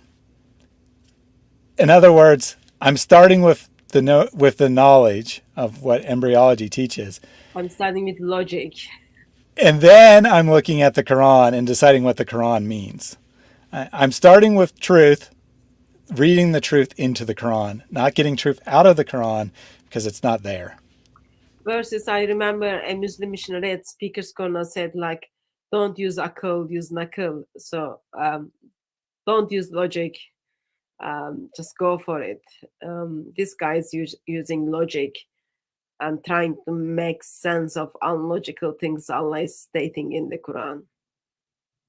Yeah, I mean, Allah seems to think that the baby is fully formed around the period of 9 weeks.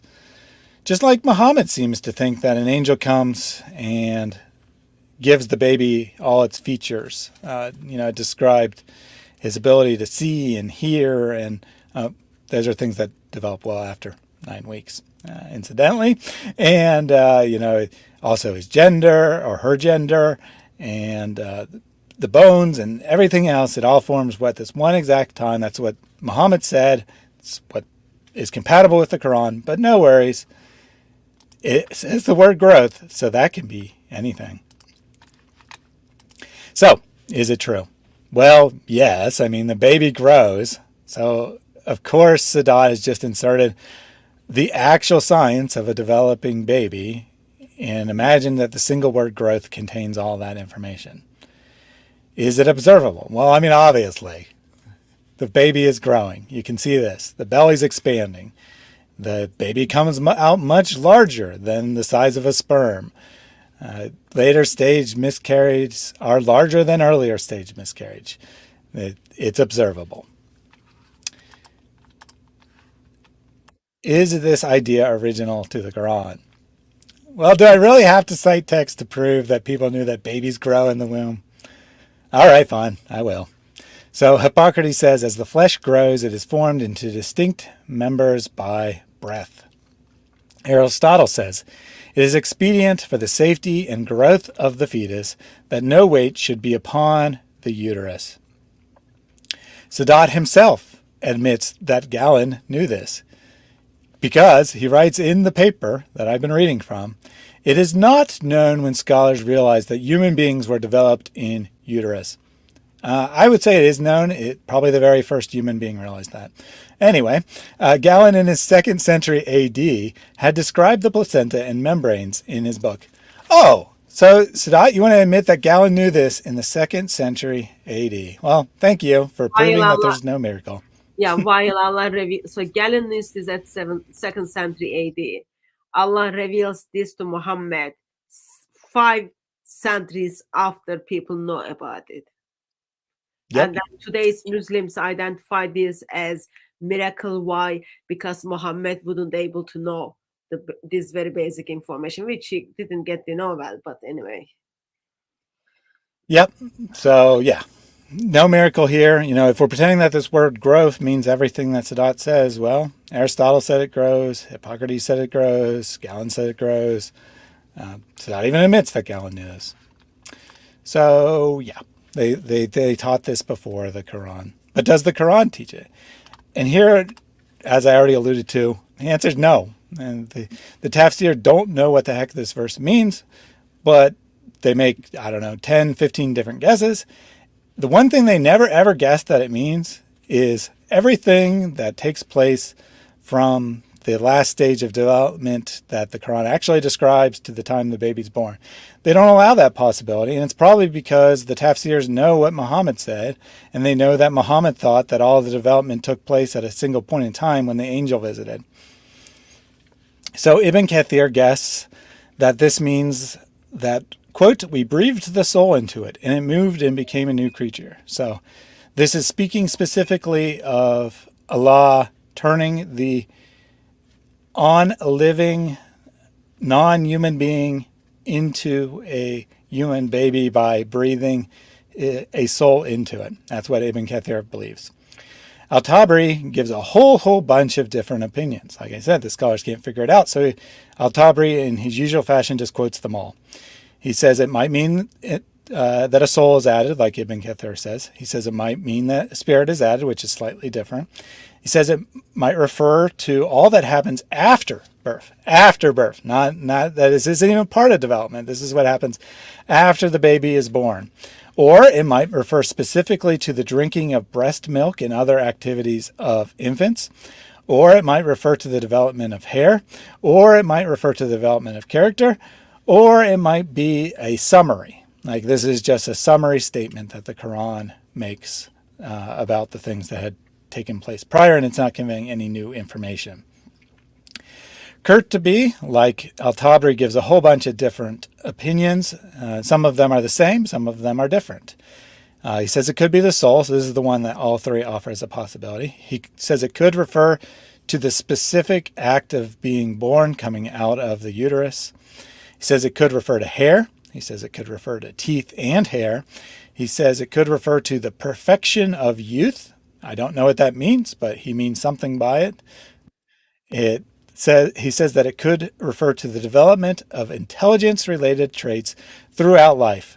And this phrase growth could refer to everything that takes place from the time a baby is born to the time they die, specifically around intelligence-related things that are one of the marks of being human beings.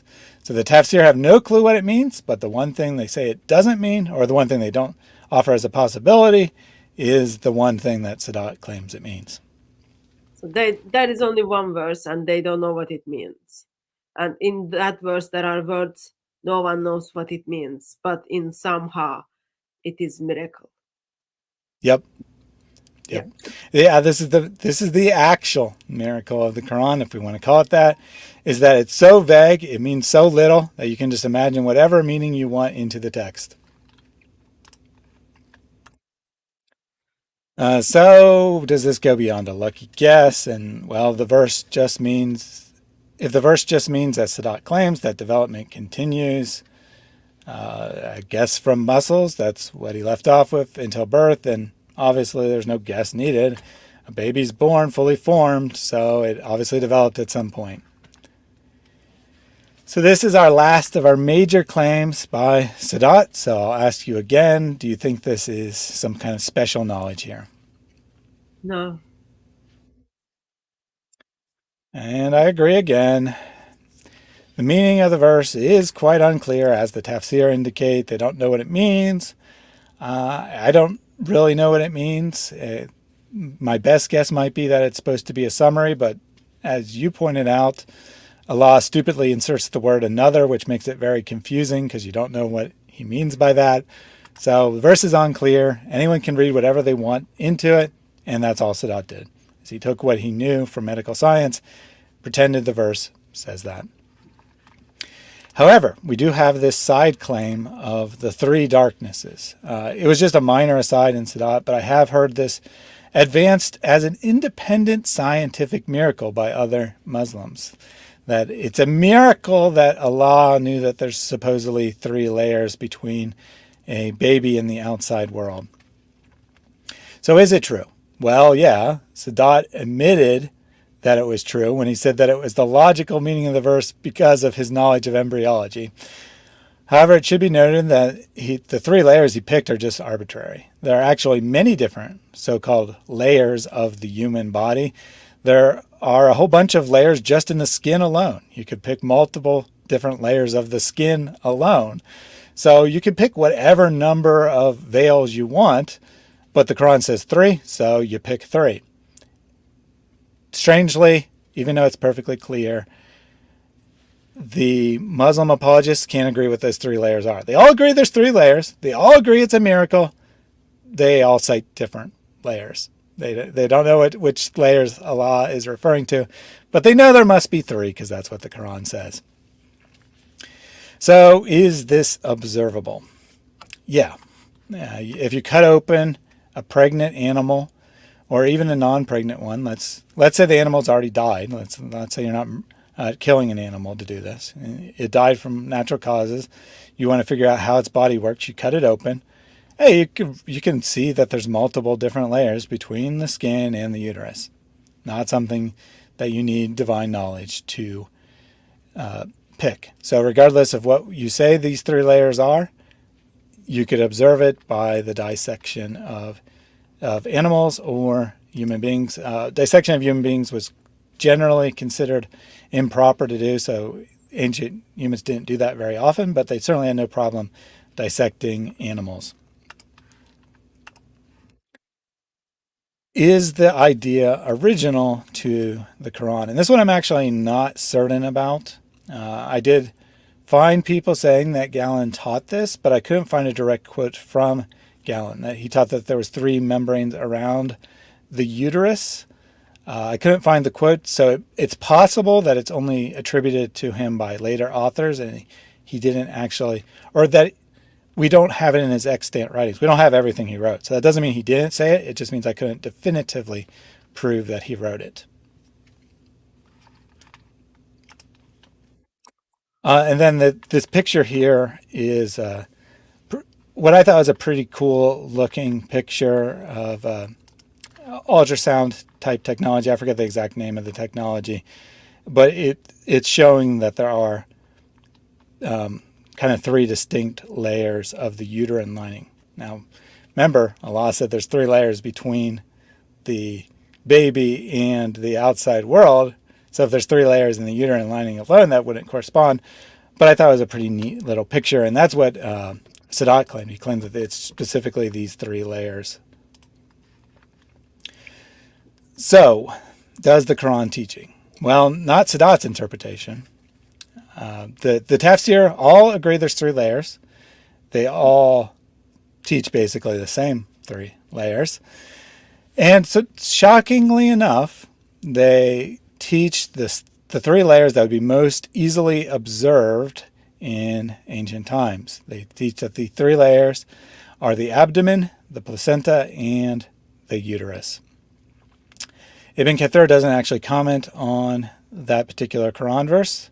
Al-Tabri says it's the abdomen, placenta, and the uterus or womb. And Al-Qurtubi says that it's the abdomen, placenta, and uterus.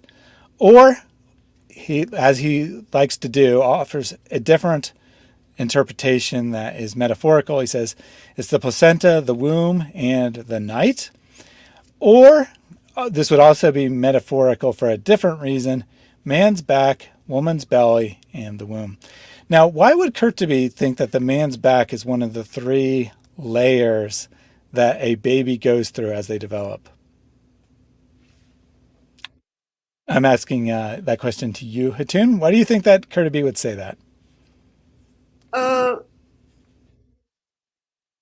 Because of the Quranic verse where the semen comes from? Yes, I would think so. I think that's what Qurtubi thinks. You know, he's saying that, well, there's three stages of development. It's the very early stage where the baby is a sperm being formed between the man's backbone and his ribs. Yeah.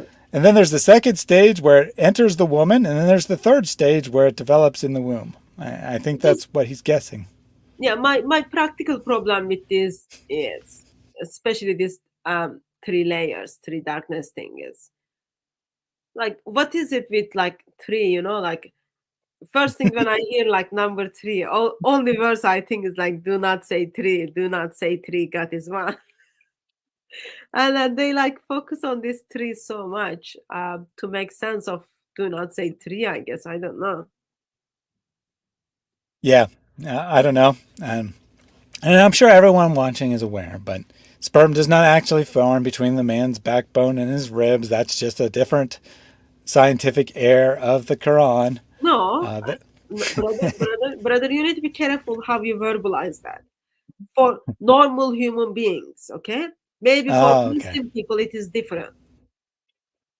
Maybe that's how it Gotcha. is with Muslim people. Maybe like for Muslim people, that's where the sperm comes from, your backbones and ribs. I Yeah, it wouldn't could be. at all Yeah, it could be. It could be one of those miracles of Allah that He forms non-Muslims and Muslims in a different way. differently. Yeah. Yeah, there is. Remember, there is a hadith talks about um, how Muslim body is Muslim stomach is different than the non-Muslim stomach. Yeah, you're Yeah. right. There is. So there you go. There you go. More evidence that the formation of a baby is different in Muslims than non-Muslims. So just wrap this up. Does this three darknesses go beyond a lucky guess? Well, in theory, there could be any number of layers in a human being, and in fact, there are far more than three layers that are distinct. So, yeah, if you pick the exact number of three and it was correct, that would be more than a lucky guess. So this is my final question for you, Hatun. Do you think that this one goes beyond a lucky, or do you think that this one is a miracle? The three darknesses. Well, number three associates with Trinity, and darkness associates with light. So Isaiah chapter 8, it's all darkness and then light comes to shine into darkness. So in that sense, I can see biblical stolen of theology, but with Islamic sense in context, actually, it is not miracle at all. Sorry, brother. No, it's all right. I'm just gonna have to agree with you again. I mean, you got it I right know. every time. That the observance of layers could be easily done in the 7th century, and the choice of three layers is completely arbitrary. You could have picked any number, and you could have given layers to match to that. So, yeah, nothing miraculous here. I don't have a slide, but I did want to make one other comment on Sadat's paper. He, after going through all this and making these stages, he then makes this additional claim that the very fact that the Quran has stages is miraculous, that no human beings had the idea that babies developed in distinct stages before that time. To give it away, one, the authors did say that. Galen talks about development in stages. Aristotle talks about development stages. I think every single text talks about development in stages. Two, it's false. There are no distinct stages of pregnancy. It's a continual development process from the moment of conception to the moment of birth.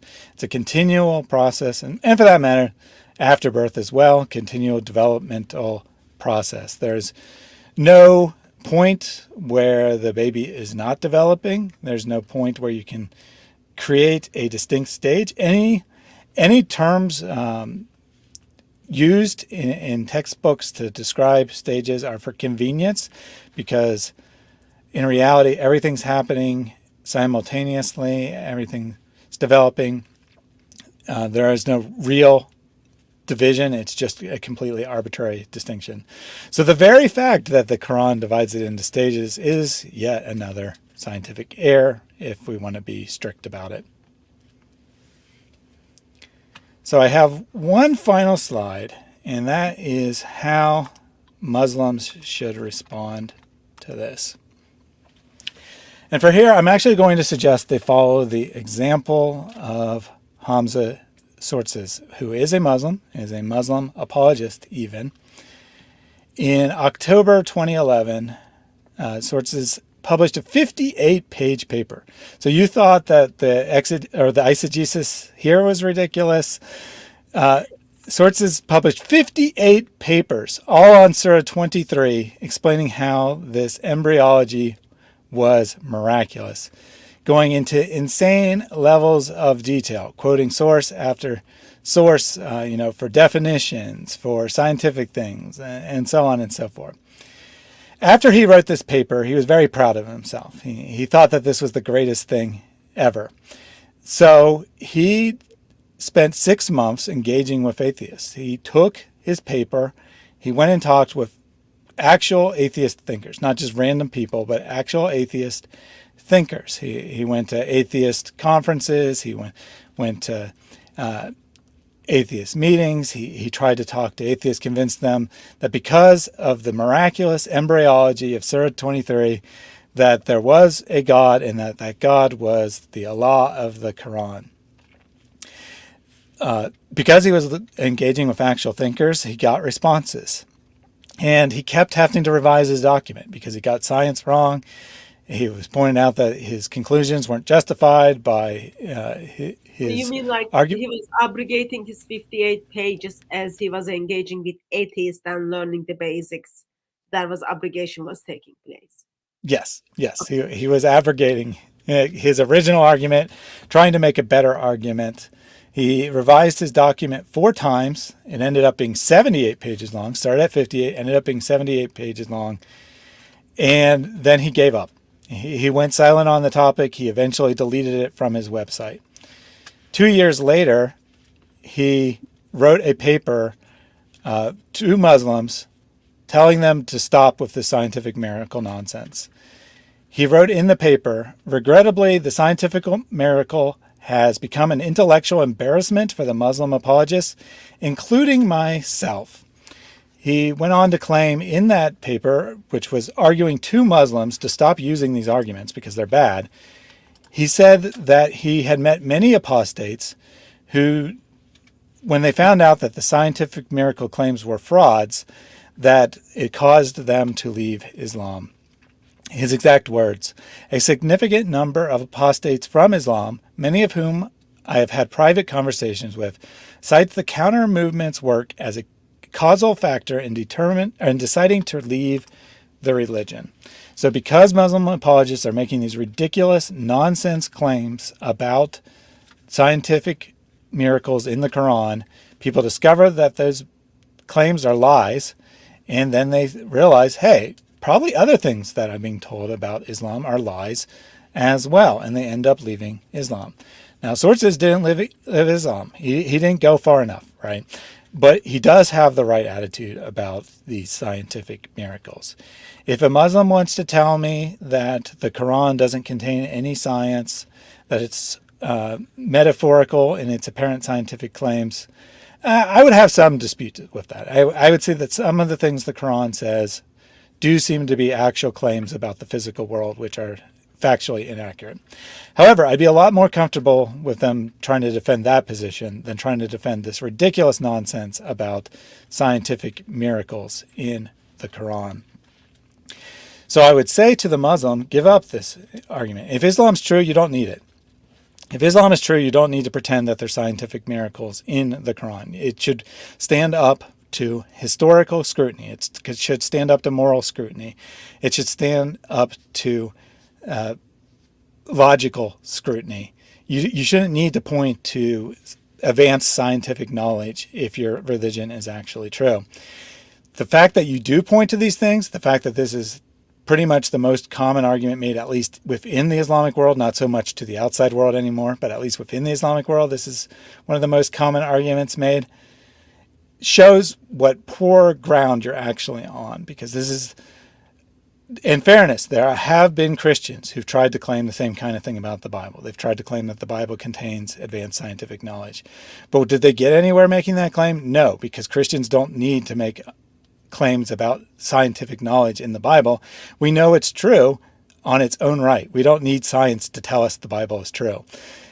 You, by telling me that the Quran is true because of scientific miracles, what you're saying is science is the judge. Science decides whether something is true or not. And I'm sorry, but science tells me that the Quran is false. So those are my closing thoughts to the Muslims. Get rid of this crappy argument and find a real argument for Islam.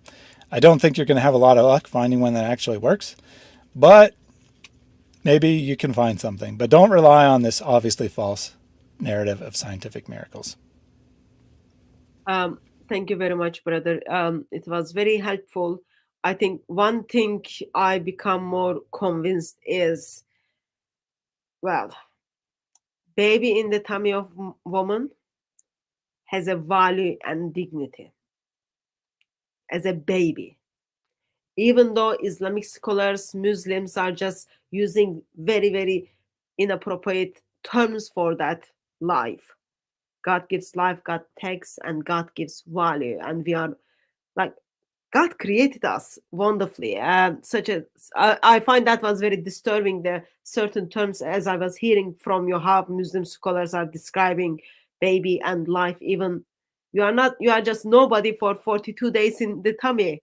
That's all disturbing, very much disturbing. So I really appreciate.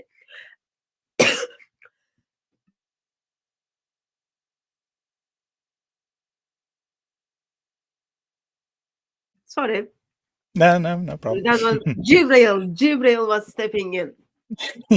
Um, so when you I'm guessing you already used this argument with Muslims.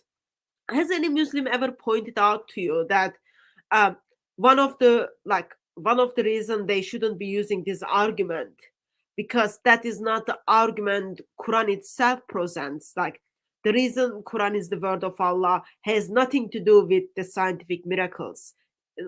Like, somehow just kind of that end up in Islamic Dawah team today. But has any Muslim ever pointed out to you that actually this is not the argument used by early Sahabais or anything?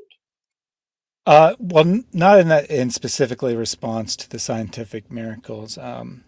It does seem to be the argument that Muslims are most allergic to is the one that the Quran offers for itself. No one wants to defend. I mean, it comes up every once in a while. Every once in a while, a Muslim will say that the Quran is too beautiful to be written by a human being, that you can't imitate it. But they don't really seem to like that criteria, which is very telling since this is the criteria that their God gives for them. If their God didn't give it for them, I guarantee no one would ever come up with that criteria. Let's put it that way. It's pretty ridiculous, and it's Allah's best criteria. He doesn't tell us anything about scientific knowledge or that he obviously he won't use those terms, but he could say something like that. He could say, in future generations, you will find knowledge in this book that you didn't know existed, or something like that. Yeah. He doesn't do that because he doesn't know there is any of this advanced knowledge, and it's not actually there either. Well, some people identified you as much more than Allah. Maybe there are some Muslims who also know much better than Allah. Therefore, they use such arguments. So, brothers and sisters, watch out for that stupid argument so that you can simply just use these materials. Brother, I really appreciate for all the materials and all the information you shared with us. We will be putting in practice and then asking very basic questions to Muslims. Before I kind of finish, I'll just want to kind of summarize something for us. As a Christian,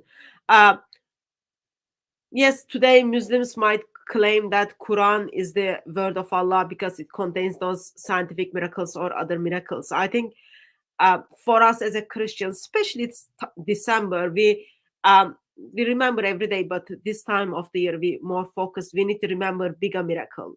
We need to remember actually it is the triune God who created universe out of nothing. Triune God created universe out of nothing. It is the word of God who took up human flesh. The Son took up human nature, become God man. A virgin give birth to the Son of God. That's miracle. We don't need anything else. We've got another amazing miracle. Eternal Son of God who took up human flesh, give himself on the cross for humanity, And on the third day, he walked out of that grave. That's a miracle. Not how babies looks like chewing gum or something. That's not a miracle at all. Lord Jesus Christ, he himself is miracle. And then he invites us to be part of it. Just whatever kind of comes into your mind, remember the most important miracle. That's the most important miracle we have. God man conquered that grave. That grave is empty. He waged war against death. He waged war against like all the darkness. Walked out of that grave. That's a miracle. And who did that? Triune God who created universe out of nothing. So for me, that's a miracle, and that helps me to be more confident that we've got a miracle which we can tell people. We don't need to kind of figure out, oh, what is the definition of that word, and then write essays and then come up with like, or it might be this, or it might be this. So I'm grateful that you made me to be more confident about that, brother. So thank you so much for that. Have you got something is coming up next couple of weeks that we can bring people's attention to your channel, or you are up to something, brother? Yeah, so I started a series looking at racism in Islam, where many of us are probably familiar with some of the sayings of Muhammad that sound rather racist. However, that's just scratching the surface of it. When you look into early Islamic history, you find Muslims describing people from Africa, black people, as being property, as being inferior, as being hated by Allah. You know, the kinds of things that are normally associated with America's history with slavery, you find Islamic sources saying the same kinds of things 800 years prior. So I'm digging into those sources now. Had part one. Sarah Foster did lots of research and studies on the colorism and slavery in Islam. So you might find some of her videos helpful as well. I'll definitely take a look at those. But when we look at this material, so part one, we looked at just the hadith. We just looked at the words attributed to Muhammad. Already looking really, really bad, really hard to justify his own attitudes. And then we look at the history of the Islamic slave trade and whatnot, and we see that people took his ideas and they used them to justify their dehumanization of people from Africa. Okay. So that's for December or for coming days. Yes, that will. I haven't set an exact date yet, but that'll be in December at some point. Okay. And then the other video that I'm working on is a video about Andrew Tate, where I interview Too Many Marys, a regular contributor to my channel, where she plays the part of a Muslim woman reacting to the conversion of Tate and finding out that he actually does represent Islam pretty well, and thus being disgusted and leaving the religion. Okay, well, we will keep eye on that. Is there anything brothers and sisters can pray for you? Yeah, so my wife has a chronic pain condition. We got some good news this month. She was scheduled for a trial of a medical pump. I don't know the precise name of it, but basically a pump that continually administers drugs. The trial went very well, so she's now she's been scheduled for surgery to make it permanent. She had relief for her pain for the first time, significant relief for the first time in several years with that. So keep praying for her in that regard, and also pray for my ministry. I've been having a lot of good talks with Muslims recently, a lot of people who are not trolls, who are actually thinking, actually looking for answers, Yeah, and those are always good. So pray for those Muslims who are seeking, and pray for me, guidance for me as I have conversations with them. great. Thank you very much, brother. And once again, thank you very much for the information you shared with us. And we will be remembering you in our prayers, as well as we will keep eye on what you are up to do in your channel. By God's grace, probably I will see you before end of the month anyway. Um, and thank you very much, everyone who joined us in the chat. By God's grace, we will see you on another live stream or at the bosom of the Father. God bless you, and may Christ crucified silence you with his love.